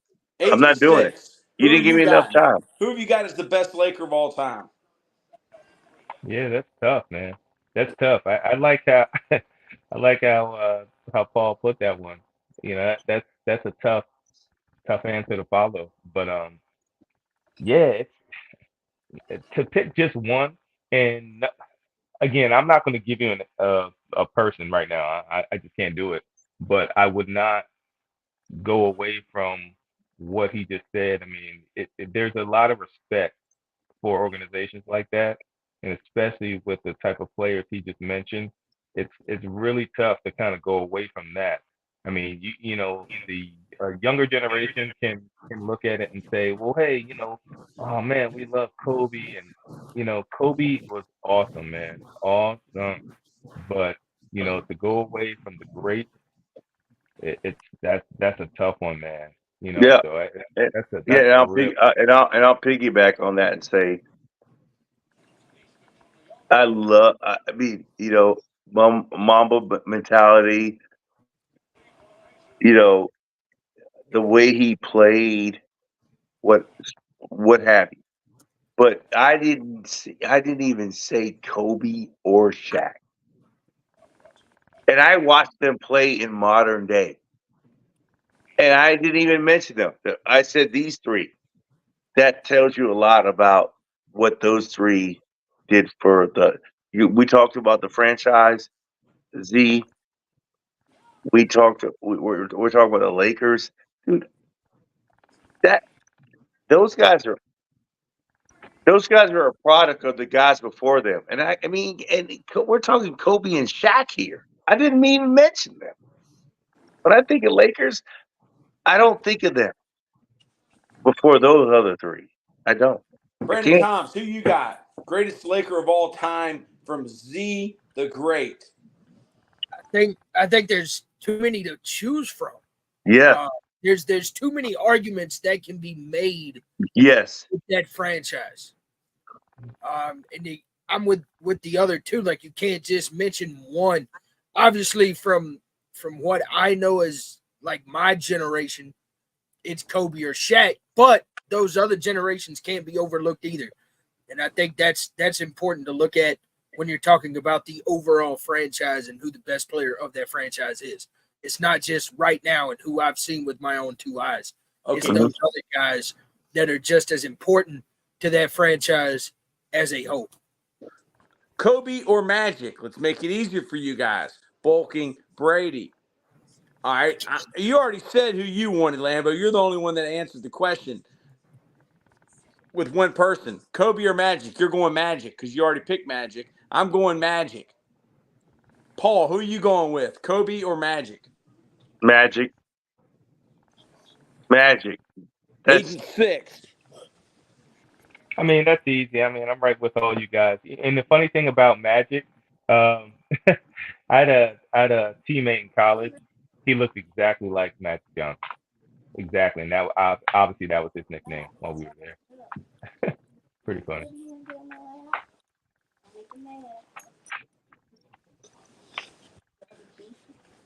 Brandon Toms, who do you say? See, there's still an argument either way.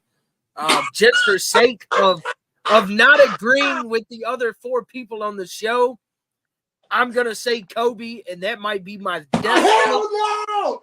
But I'm gonna disagree with y'all on this exact issue. No.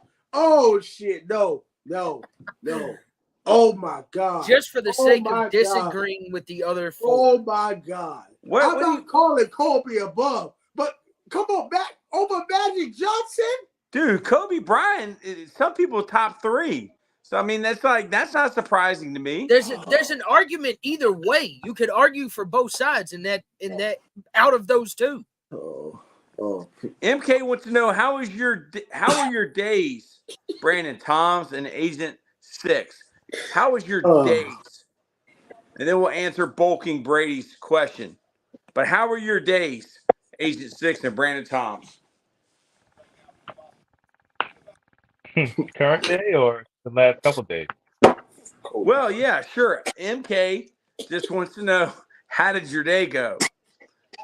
The day was fine. And you know, you can tell her about your whole experience coming down to Matoka, and then you're going back to where Agent 6's operation is located. Yeah, that's pretty funny. No, MK, it's all good. Coming down to Virginia is always a blessing for me. It's coming home. So when I make that drive down, 95, and I get close to the exit 54, I get very excited. I love coming home. But I do have to return back home to my family in New Jersey. But time here was good. Play a couple of rounds of golf. Got to get back tomorrow for work, but I also have a golf match tomorrow in New Jersey. Tell us a little bit more about that. Tell us. I'm not hating on Kobe Bryant. I'm not a Kobe Bryant hater. I'm not hating. It's just Magic Johnson. Magic Johnson is a better Laker than Kobe was. Tell us a little bit more about your golf match. Are you looking forward to that? I always look forward to the golf matches, man. Always. Anytime on the course, that's a good time for me. That's a time to get away. That's a time to relax. It's a hobby that I've, come to love over the years. So I love getting out to play golf. So yeah, getting back home and, getting on the course tomorrow with my partner. Yeah, we'll have a good one. Have you ever been attacked by a killer Shih Tzu? I just got attacked by a killer Shih Tzu. Brandon Toms, how was your day? MK wants to know. MK, it was fantastic. No work today, obviously, on this wonderful Memorial Day holiday. So I done a whole bunch of nothing and enjoyed my day off, as well as remembered the fallen service members that have died for this country. MK said, that's good, Agent 6. Bulking Brady. Who is the greatest rim defender of all time? Does that mean like a rebounder? The greatest rebounder of all time to me? Blocking What? as rim defender. Blocking. The Like greatest. Well, I'll rim give you the defender. greatest blocker of all time. I think mine's between Hakeem Olajuwon and Bill Russell. That's tough. I can't even really pick. It's between those I was two. about to do this one because that guy, he got the finger. Yes, that's what I was going to say, Troy. Dikembe Mutombo, And that's what I man. was going to say, And Troy. Dennis Rodman is the greatest Yes. rebounder of all time. Paul, run with this. You look like you got the hot hand. Mutombo. He was a shot. I mean, you said, like, who's the greatest defector of all time? The guy that sent away shots, not scored points. It's the man from Africa. Ooh, the man from Georgetown. They're pushing. Hey, do you guys want to hear a good Dikembe Mutombo story? I have one of the best of all time. Yes. So when I was in college, we would often go to Philly to go out to nightclubs and things like that. And in Philly, they had these things called First Fridays. So the first Friday of every month, they would showcase one of the signature nightclubs in Philadelphia. So me and my roommates, we ventured out and we said, all right, let's go.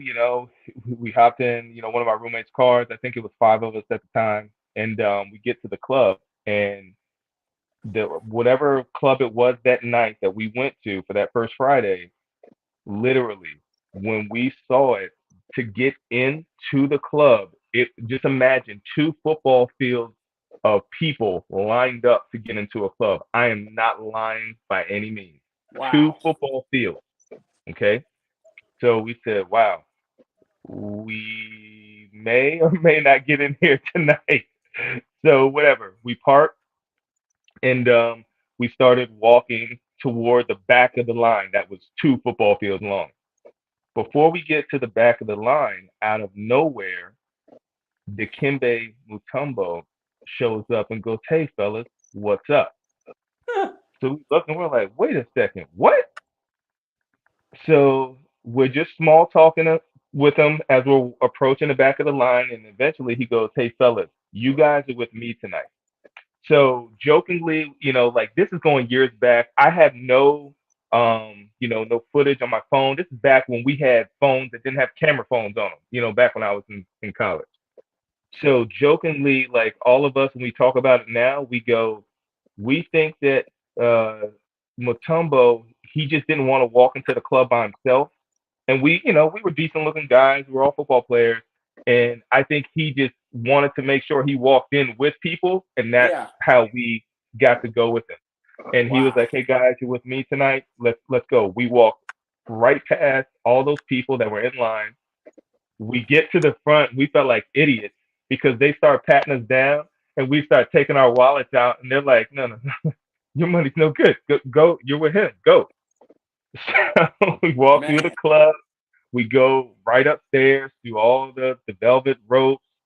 And then once we got to VIP and they allowed us to stay there the whole night, everybody was there. I mean, this is probably 2000, the year 2000. So you had guys like Eric Snow that was in there from the team, McKee, Iverson, then from the Eagles, McNabb, everybody, just all the who's who from the the Sixers and the Eagles, they were all there. It was ridiculous. We still talk about this night to this day.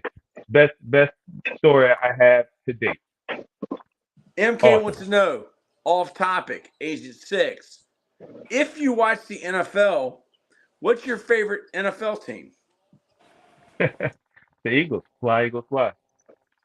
I thought you were going to say the Chiefs. Nope. That's second. That's second only because my buddies work there. But no, I'm an Eagles fan. Z the Goat. Have been since Randall Cunningham. Z the Goat has asked some excellent questions tonight. It's 67-69. The Pacers are winning.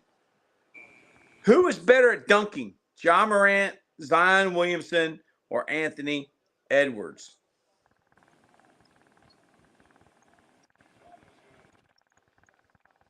Paul. Vincento Carter. Vince Carter. Yep. Vince Yeah, I Carter. like Vince too. But Josh Short. He's only 6 foot. Yeah, so whoever made that comment, go and Google over Vince Young. Syverson's Vince Carter dunks. You will have. As a matter of fact, before you do it, go grab your favorite snack and a bottle of your favorite beverage and sit back. Oprah Syverson, Vince Carter dunks, unbelievable. Vince John Carter. Stockton is a top 2 point guard of all time. MK says she's a Steelers fan. John Stockton probably top 5, but definitely not top 2. He's the all-time assist leader, correct? Lambo? What's his stats? How many assists, career assists, does John Stockton have, Lambo? I don't have the exact number. Is it like 10,000 or some shit? 10,000? 1,000? Maybe some He shit. had 1,000 in a season, I think, to Karl Malone. His career might be 10, 15,000 assists. I'm not sure. Between that number, he leads in steals and assists all time. John Stockton has top 5 15 point guards of all time. Brandon Toms.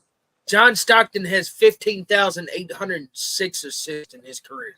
Dude, did you look that up or did you know that? No, that's Google. Okay, I was about to say. You Google that shit, man. That is Google. Google will answer any question. But I will say this about John Stockton.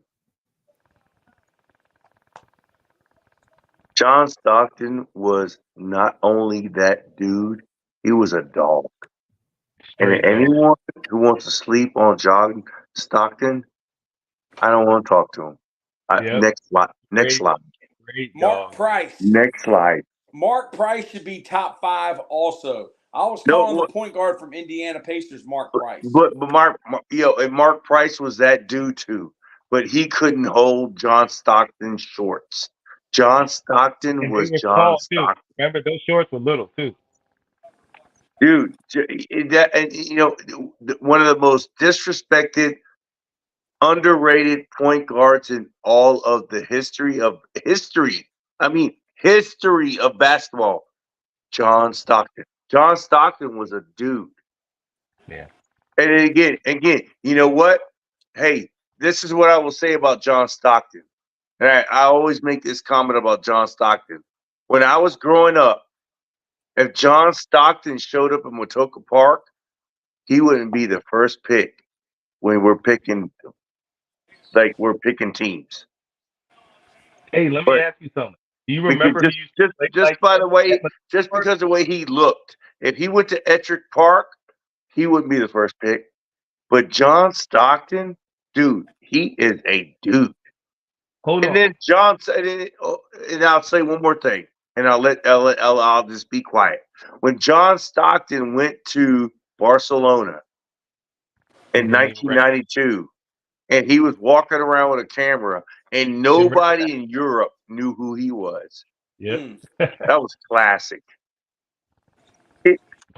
Paul, at Matoka Park, who was the replica of John Stockton that would play pickup games? Who was his replica? You don't know the guy that I'm about to say. Who? He was from like early on, but his name was Johnny Avalos. He was the point guard at Matoka in 1988. You don't know him. Yeah, no, I was gonna say, remember Kevin Nestor? I was gonna say his dad. Remember Kevin Nestor's dad would always show up and play pickup games in Matoka Park? Yeah, with his glasses. Yes. Yeah. An old man. But he knew how to play point guard. Yes, he was grinding out there. Yeah. But that's the thing. But John Stockton, Dude, even today, if you go to your local YMCA, American Family Fitness, and you seen this dude just hooping, you'd be like, who's this dude over here? John Stockton was the most underrated Hall of Famer in history of NBA. He underappreciated and dude, what a dude, man. Only real dudes appreciate John Stockton. I'm working out here. They're the real NBA guys know that John Stockton was a dude. Yes, sir. It's right here on the side. Oh, you good? What about Brandon Toms? Lambo. Yes, sir. Talk to me about John Stockton. His ability to play defense, his ability to pass. I mean, me just watching him. I mean, he did everything was fundamentals, and I think when we get caught off guard with these players, is that not every single player in the NBA is great in their own way, and everybody is different. So I don't know. I mean, him being slept on in another country, it's kind of sad, but it's like a great story because it's just like people don't really understand like who he is. And man, John Stockton, I mean, I wasn't alive when he played, but watching his Here's stuff. the name. The big fundamental. He is underrated. Tim Duncan. No, not underrated. We Tim know Duncan who he is is. underrated. So where would you have him rated if he isn't underrated? Where do you have him rated if he's not underrated? It's tough because you also got to look at David Robinson. David Robinson ain't the player that the big unit is, or the big whatever his name is, the big fundamental. Yeah, no. And I'm a David Robinson fan. Yeah, Tim Duncan had him. I mean, Robinson, he was like a big brother to him. He was a big brother, but once the careers were all said and done, Tim Duncan was just incredible.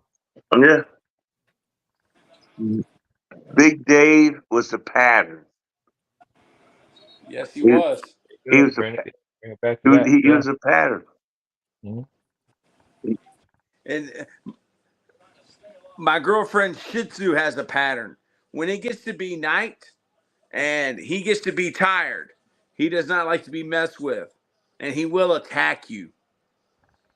And I got attacked. It was like Pet Cemetery. It was like Cujo. Have you ever seen those movies, Agent 6? Who's better? I've never seen them, but I know about them. Well, I lived them. All right. Cujo? Yes, and Pet Cemetery. Did you ever read a book called Banicula? No. Lambo. Paul, is Paul nodding off? Who is better, Paul? Tim Duncan or Dirk? Tim Duncan. Paul, who is better, Tim Duncan or Dirk?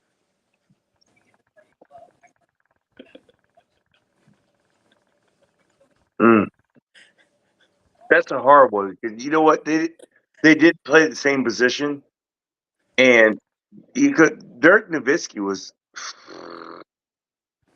my God. I would say same. I love Dirk Nowitzki. They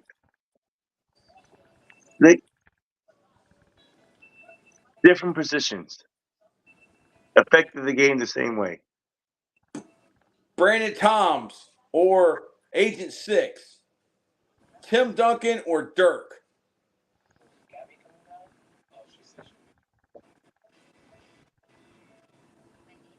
Next slide. Brandon Toms, are you going to answer Z the Great's question? Who's better, Tim Duncan or Dirk Nowitzki? I will take Tim Duncan because Dirk's only got one ring, and Tim Duncan is the big fundamental, and He he's got 5. American. Tim Duncan So got I'm 5. sticking with the home team, Tim Duncan. Brandon Toms. Once again, you can argue either side. Yep. Because they both affected the way the game is played today. Yeah.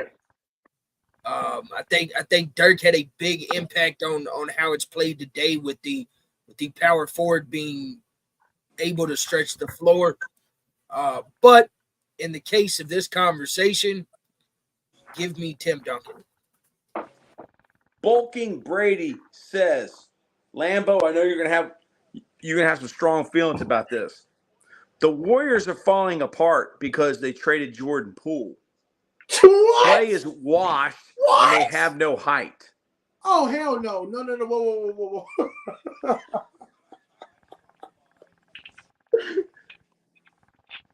Whoa.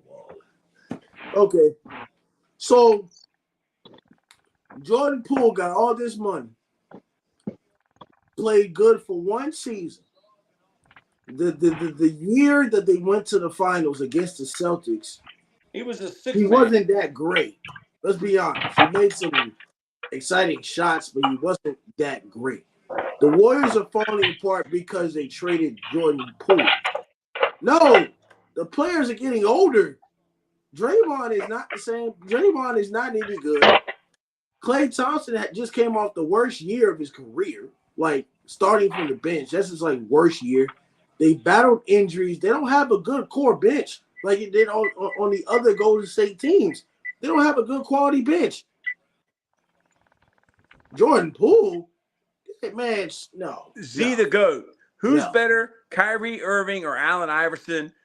I'm going AI. AI. From Virginia. Allen Iverson, Bubba Chuck. I can never say anything bad about Allen Iverson. Kyrie, Allen Iverson said, is the greatest ball handler of all time. But there's people who are champions and win championships, and then there's people that change the game.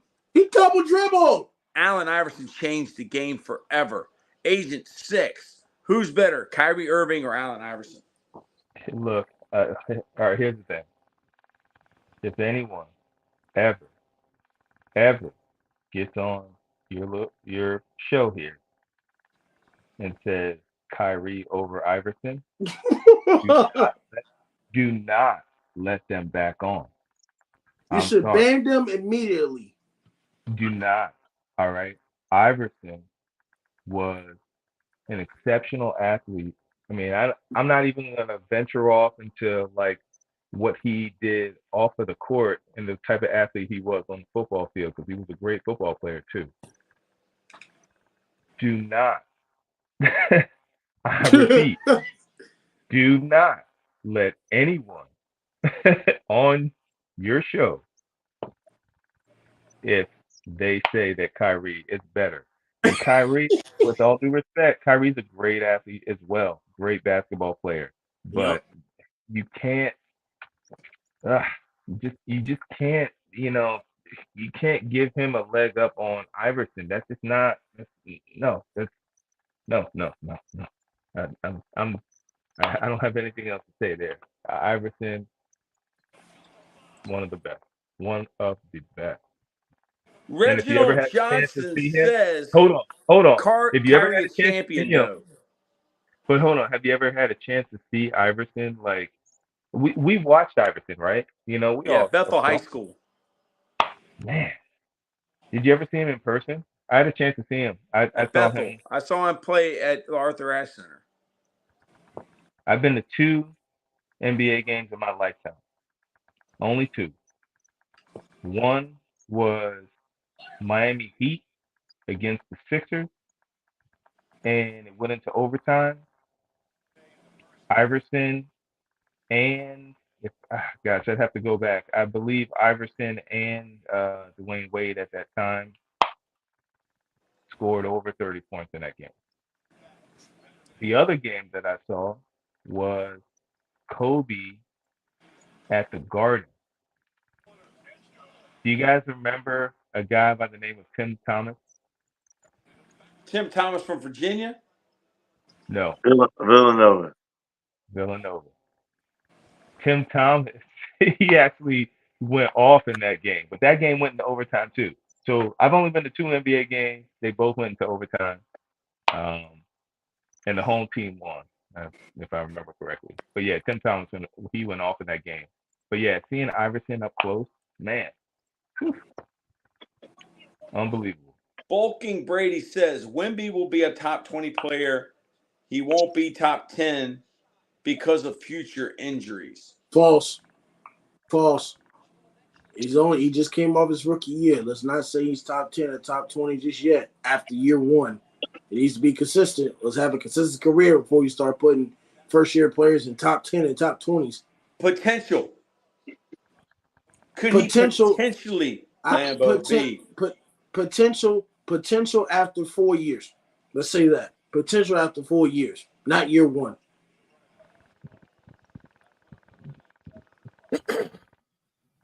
Agent 6, Brandon Toms.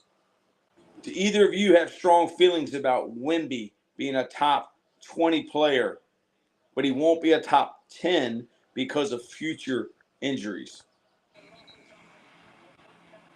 My thought on that is he has the potential, possibly, but potential doesn't mean anything at the end of the day. A lot of people have the potential to be really good, and they turn out really bad. So potential means nothing to me. But yeah, let's wait 5 years before we start throwing Wemby in a top 20 or top 10 conversation. I just told you that, Troy. Same shit he just said. Wait 4 or 5 years. I'm talking about Mark Potential Price. Mark Price just hit that shot at the buzzer. He didn't make it. That didn't count. Oh.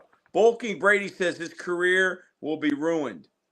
Reginald Johnson, I think everybody agrees with you. It's too early for Wemby. Agent 6, how do you feel about Wemby?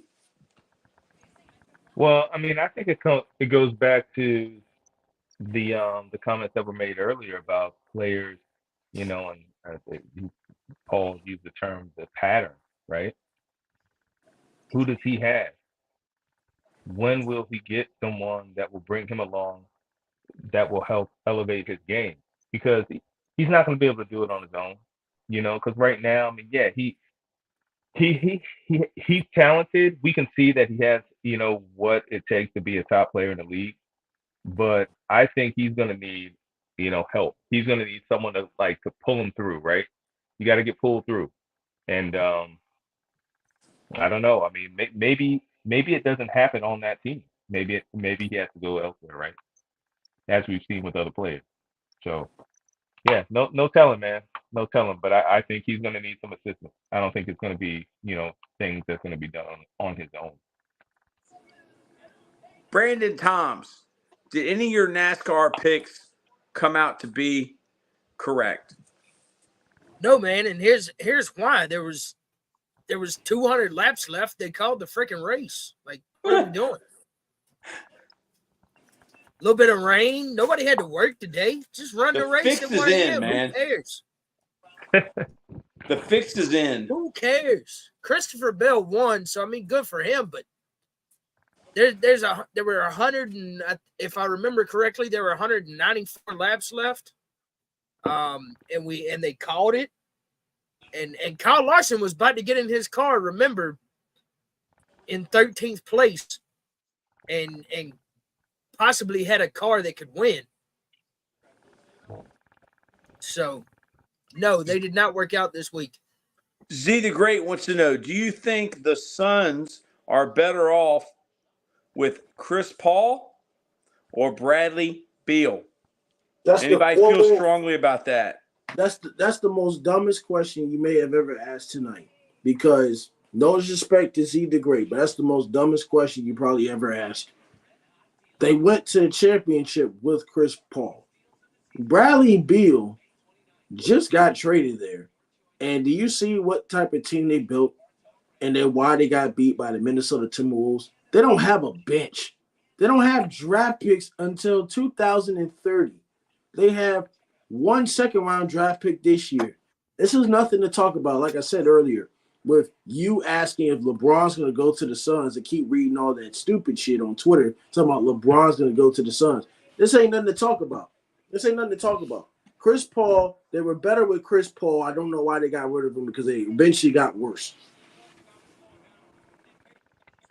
Agent 6, do you agree with Lambeau?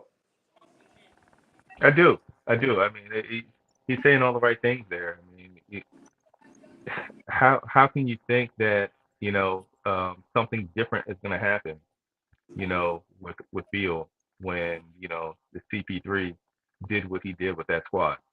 So yeah, I don't disagree at all. Would CP3's career been different if they would not have blocked the trade to the Los Angeles Lakers? No, I think you'll still be the same. They just don't win anything. It's like with Chris Paul right now at Golden State. Like, he's on a 1-year deal. I don't think he's going to go back to Golden State. He might go somewhere else. Like, he's an But old. you don't think that his career would have been any different if he would have been allowed to go play for the Lakers? They wouldn't have won a championship. No. He wouldn't have won no championship. His best chance of winning a championship was at Phoenix. They blew a 2-0 series and lost 4 straight games. No point guard, no big, no bench, recipe for disaster in Phoenix. Plus, KD is overrated. Your comment really about to get blocked. You said KD's overrated. Are you offended by that statement, Lambeau? That KD is overrated? Where do you have him rated? It's hard. He's the top 50 of all time, is he not? He's in the top 50. But I mean, KD is not overrated. He's one of the premier. Like, his size and his skill ability of creating. Kevin Durant can create his own shot, and he's the best at doing that. Like, he just really is. Do you agree with that, Agent 6? You caught me. I was just about to run off to put something in the oven. Well, that's fine. I put it in the oven, but do you agree with Lambeau about KD? Look, is KD overrated? KD is not overrated. You can't say that KD is overrated. Are you kidding me? KD has been one of the top tier players in the league. Now, maybe he didn't have the right chemistry on some of the teams that he was on, but he is not overrated. You can never say that. I mean, ever since he came, out of Texas, I mean, that dude is just, his length, his shooting ability is just off the charts. You know, one thing, this is kind of a silly thing that I like about KD. His signature shot, he makes them so easily that, like, the nets don't move when he hits his shot. You ever seen that? Yeah. And if you play NBA 2K, that's how his shot goes in. The nets don't move. I love that. But KD's the man. I like KD. Brandon Toms, is Kevin Durant overrated? No. That's simple of an answer. No, he is not. Who's better, prime Jordan Poole or prime Austin Reeves? Have they had a prime? No. This is the dumbest question of all time. Neither one of those players they hit out in their prime. What? Neither one are in their prime. Jordan Poole's best year, he was a 6-man for the Warriors. Reginald Johnson said, not denying skill. The 2 rings in GS, Golden State, is the only thing holding KD's career together. They didn't need him. That's accurate. I mean, they won a championship without him, 3 years later? Do you agree with that, Brandon Toms? I'll agree, but that still doesn't make him overrated. That still does not, make your previous statement true. But hey, everybody's entitled to their own opinion. Reginald, thank you. Yep, that is still true. Everybody has their own opinions, and their opinions are like buttholes. Everybody's got one. But the most blasphemous opinion of all time. KD is overrated. It is what it is. Lord. Prime time Jordan Poole, Austin Reeves, they're not even in their damn prime. Come on now. Lambo. Yes. Do you like Sprite, Starry, or 7-Up? Sprite.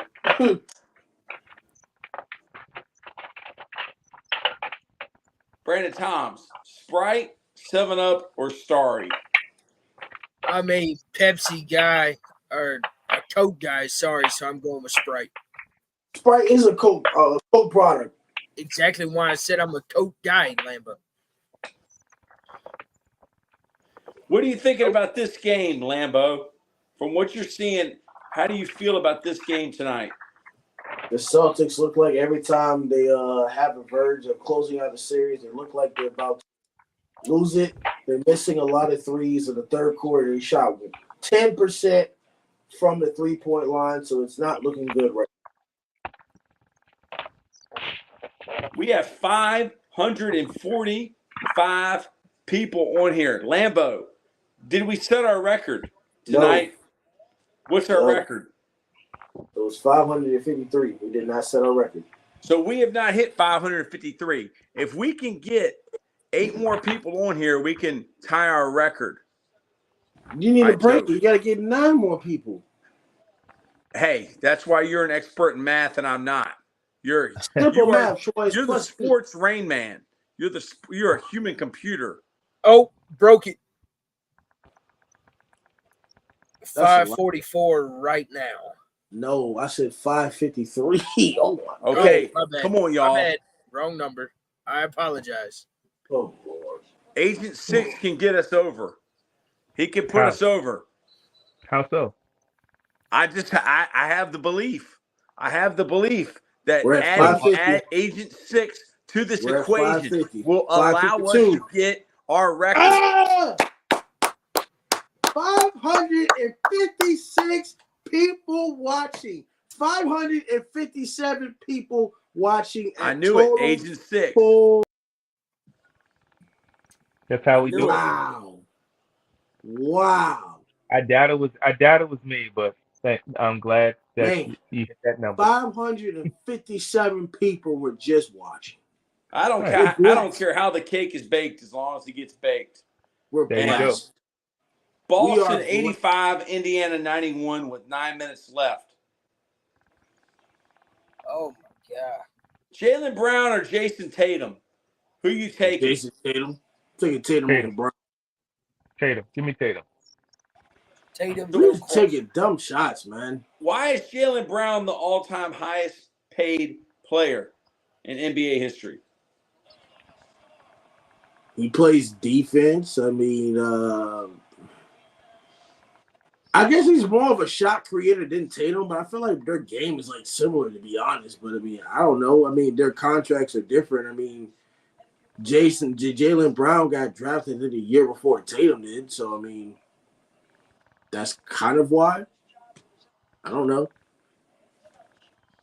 Is Jaylen Brown top 10 in the NBA right now? Hell no, he ain't no top 10. So why is he the all-time leading? He may be top money guy, 20 maybe, but not no top 10. Why does he get paid the most money if he's not even top 10? Is it because he's smart? He's got a high IQ? That's what the Celtics offer him. I don't know. I'm not the GM.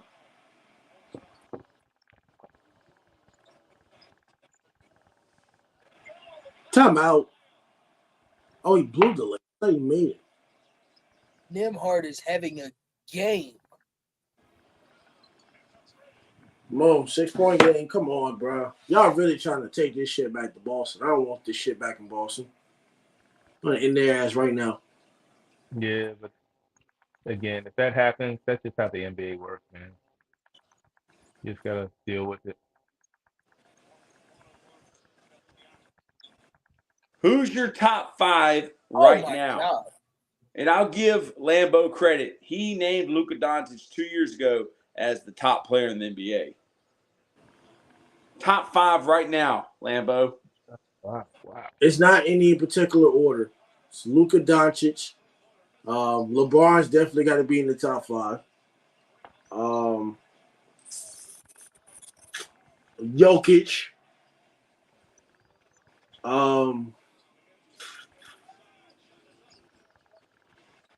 Giannis. Mm-hmm. Who's my 5th one?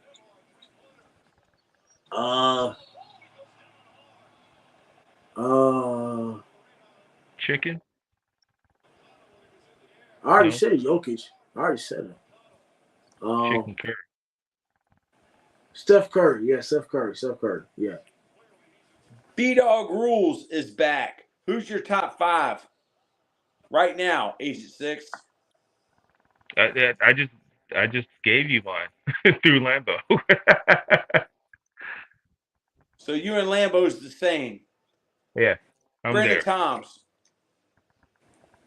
No, I don't think there's too much argument here. I will agree with Lambert. The only other person even arguable right now, never mind. There is nobody else that's even in that conversation. We're watching the Celtics and the Pacers Eastern Conference Final. B-Dog Rules.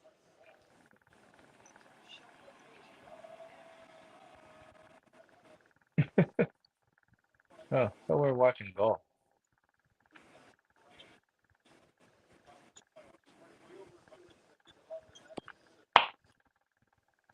Dude, this game has been so physical. These dudes are getting like just just really roughed up, man.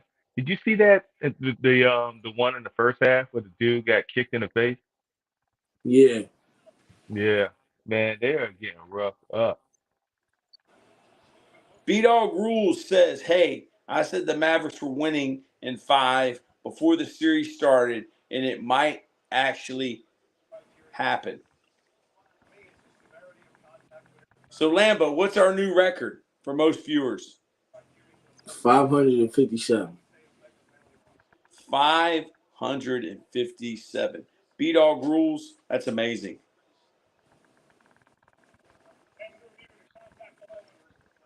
Pretty good.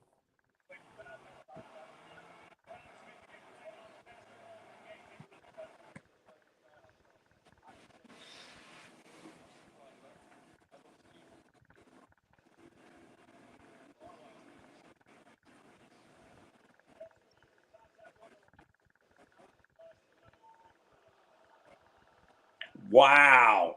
Agree or disagree with that, Lambo? Agreed. He's making a basketball play.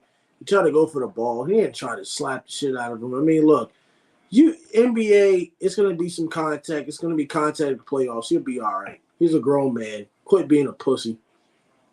B-Dog Rules, all the kids in your school doubted you, but I picked the Mavs to win it all 2 months ago, and people said I was an idiot. Is basketball only sport you guys talk about, or do we talk about other sports? Lambo. You talk about other sports, but I mean, it's basketball season. So where does the content, what does the consumer want to talk? What does the consumer want? Basketball. And that was a great thing that Agent 6 spoke about yesterday, is when the sports are popular. You talk about the sports that are popular in the season. So what is popular? NBA playoffs. You talk about the NBA playoffs. Yeah, yeah, that's the thing. I mean, it's tough to sit here in the month of May, almost June, and to really try and talk about football, right? That's tough. I mean, this is for the football fans. This is the biggest drought, for us because we're like, oh man, we got to get to August so we can start talking about football again. But yeah, I mean, it's tough to talk about any sport in the off season. You wanna talk about it when it's relevant. So this is where we are, and in football. I mean, excuse me, NBA. like the longest season. Think about it. Think of how long this season goes, right? Think about when it starts. Think about when it ends. The longest one. It's crazy. When do they actually start playing? October? Who? NBA. It gets End of October. The end of yeah, October. it gets October to picked up June. in October. So think about like in October, right? You're we're like really feeding off of the World Series. You know, we're in October, feeding off the World Series. We're kind of getting into gear, learning about where your teams are for the NFL. Seeing what you kind of have, because at that point in October, I mean, you're in the. I like to break it down into like quarters, right? You're in like the second quarter of an NFL season, kind of in October, that late October period, and then NBA starts rolling in. But then think about it. You're NBA from October all the way until June. NBA finals are in June. So you go from October to June. That's a long period of time. Long time. B-Dog Rules says, I'm most into baseball now. Agent 6, are you still a baseball guy? I am, but I mean I don't follow a team. And as you know, like that was my sport. That was my number one sport. Even though I didn't get a chance to play on the collegiate level, I love baseball. Um, but it's a long season. It's tough for me to get excited about it early on, just because it's so long. Um, and I try. It's funny. I had a conversation with somebody the other day. Every year, I always tell myself, "Hey, get out to more minor league games because I have a couple of minor league teams like in close proximity to where I live in New Jersey. I have the Lakewood Blue Claws, which is an affiliate of the Phillies. The Lakewood Uh, Blue Balls? Lakewood Blue Claws, The Blue Claws. So like a Blue blue Claws, crab, not the blue yeah, balls. Blue Claws. Um, Again, affiliate of the Phillies. Uh, we also have the Trenton Thunder, an affiliate of the Yankees. Yankees. Um, and I also have the Somerset Patriots. And again, I every year I say this, all right, I'm going to go to more minor league games, and I don't, you know. But I need to because I enjoy that. Like when you go to a minor league stadium, it's fun. It's a family fun environment. You don't get beat up on the concessions, so that's another plus to it. And it's just a good time at the ballpark. And like being like someone like myself that played so much baseball, when I was a young kid and, into high school, American Legion, all the AAU stuff. It's fun to see games and to be at a ballpark. But yeah, it's tough for me to follow the major league season so early on just because it's such a long season. I really don't get into it until we get into like September. MK is So on Twitch. Totem Pole. Agent 6, piggybacking off of you, I think minor league games, I mean, in my personal experience, are probably more fun than MLB yeah, games as a whole. yep. Hmm. And you get to see guys that, 5, 6 years down the road, they might be the guy, and you've seen them when they were nothing in Double A or Triple A or whatever the case may be. So minor league games are fantastic.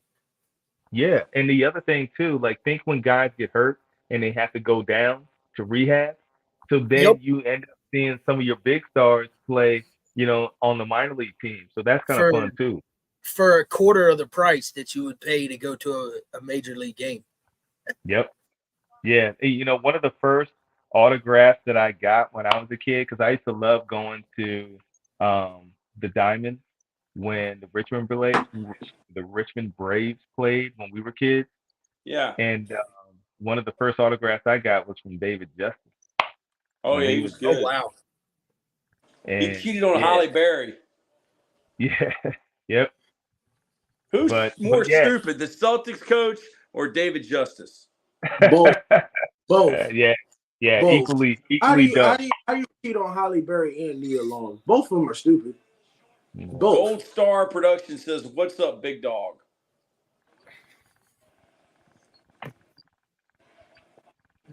What advice, Mike? I mean, my fault. Bill, Jim, Agent 6. I play on a travel ball team, and I'm the best player. What advice can you give B-Dog Rules that says he's on a travel ball team, and he's the best player on his team? Come on, Celtics. Come on. Down by 3. Because I'm pretty sure you were the best player on your team. The pick, so that pick and roll. Who are you asking? Got away with the push off. Who are you asking this question to? I wanted to get your opinion because you played baseball, but B-Dog Yeah. Rules says that he plays on a travel ball team and he's the best player on his team. What advice could you give B-Dog Rules? He's a 7th grader about being on a travel ball team and that he's the best player on his team. Oh man, that's really easy.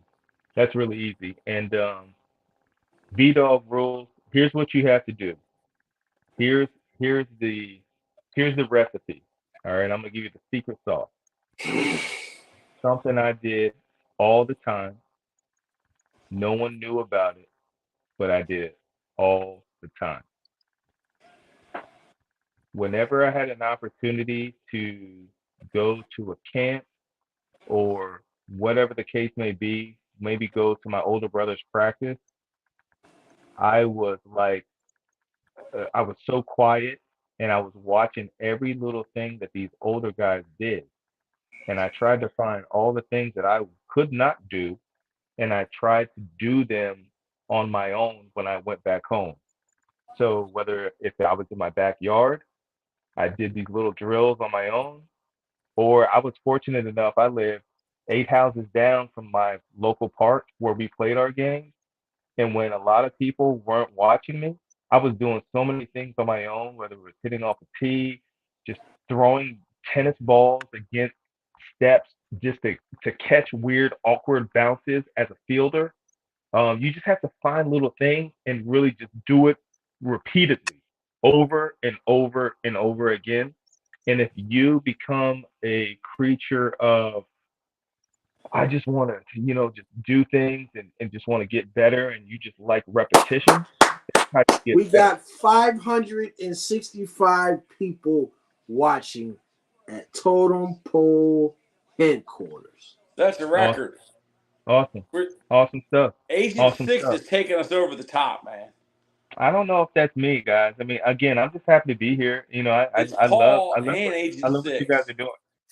I love what you guys are doing. But going back to that baseball stuff, Yeah. love baseball. I love baseball and any sport. And this goes out to any athlete, anybody who's watching this right now, whether you're basketball, lacrosse, softball, field hockey, soccer, you can do so many drills on your own, and you have to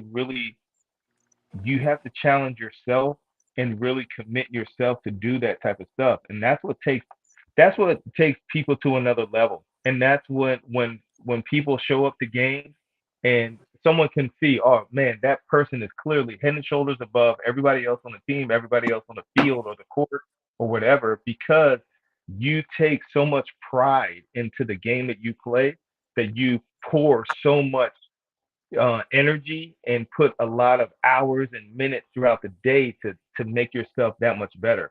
And that's what you got to do. That's the secret sauce to it. It's not it's nothing that's like, oh man, I'm breaking the Da Vinci Code here to figure out how I can be a better player. No, it's committing yourself and pouring a lot of time and energy into what you're doing. Don't overload yourself. Play many sports. Don't just focus on that one sport. Play multiple sports. That'll make you a better athlete. Lambo, do you agree with that? Yes, I do. What advice can you give B-Dog Rules about being a seventh grader on his AAU team and he's the best player? It's easy. You keep on getting better, and you don't underestimate. If you're the best one in your team, you need to move up. If you're the best one in your team, you need to be better. You always can find ways to improve your game. So move up to the different age group and challenge yourself.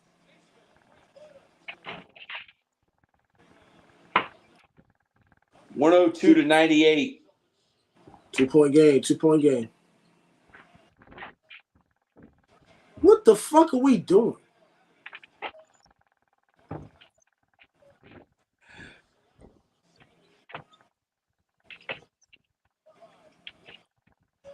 Whoa!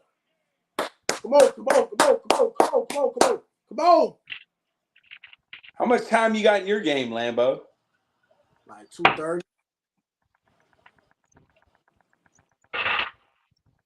Don't get what are we doing? Oh Lord, Tatum!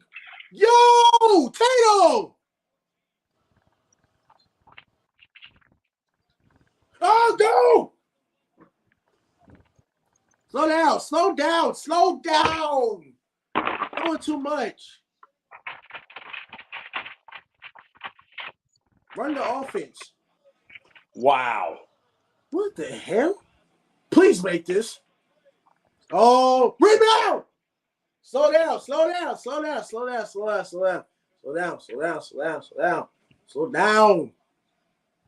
You got five on the shot clock. Good Lord. That's all the fuck shots we take?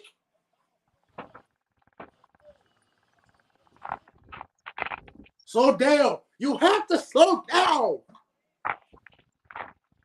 You're doing too much.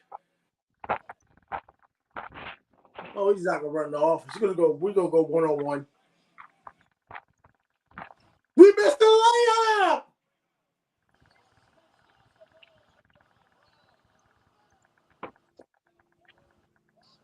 This guy missed the layup. Tied up. Dude, this is a good ending, man. Just hold tight. This dude missed the layup, bro. Hold tight. It's a good one. It's about to get wild. What's our new record?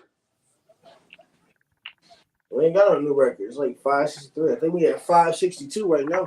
I saw 564. Well, I guess it was 67 or something. I don't know. I'll put it in the chat. Yeah, I'll do that. Look at it after the stream.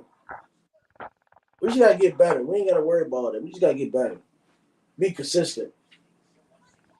And we're gonna get more views than that when football season comes. I promise you that. When football season comes, we'll get more views than this. It's about to get wild during football season. And the NBA finals. Are you gonna be here, Brandon Toms, on Totem Pole? Yes, I will be here. Agent 6, will you be here on Totem Pole during football season? I sure will. That's my favorite time of the year. We just reached 570. 570. We're not worried about that, Lambo. We're not worried about that. Shut up, Troy. You can't talk about something we ain't worried about that shit, and then you keep asking me what's our record. I need 570 people to watch the preview of the next first or last video coming up on NASCAR Saturday. podcast. I ain't gonna lie. People ain't into NASCAR during basketball season. I ain't gonna lie. NASCAR is a super long season too, guys. We forget about it's that. What me and Agent, we understand that, but it's what me and Agent were talking about yesterday. It's the entertainment. Like, what are they more likely going to watch right now in May? Oh yeah, are they watch NASCAR 100%. or they go watch the NBA? Like 100%. But hold on. When it comes to NASCAR, when's the start and the end of the season? So this year it was February the. Hold on, I had it pulled up. February the 4th was the Busch Light Clash, and the championship race is November the 10th. February 4th is what, the Super Bowl week. Super Bowl week, and November It's the 10th. week. So the week after the Super Bowl is when it kicks off in Daytona, Okay. and then it ends November the 10th. That's in football season. So it basically starts after football season and it ends in the middle of football season through college football and through the start of NBA and through the start of NCAA and the World Series. Yep. But Okay. the championship race is the one to watch at the end of the year. I'm not gonna lie. I like NASCAR. I don't watch it that much, but I would prefer to watch the World Series. That to each his own, Lambo. Everybody's got an opinion. All right, see what we can do. Can we close it out? We almost there. Drive to the basket. Just drive. I don't want you to take a three. Oh, we're going to take this. No. Rebound. Yes. Go. Yes. Yes. Yes. We're going to the finals. Yes. How about them Celtics? We're going to the finals. We're going to the finals. Yes. Yes. You done? Easy now. Easy. Let's go, man. This is why I wore the exact same outfit yesterday and today because my Boston Celtics did it. Now it's time to win a championship, baby. 595. 595 people were watching. Lambo, again, remember I said it. Remember I said you guys are going to get one. NBA's going to give you one. Man, we on to the Mavericks. Baby. We will be back tomorrow.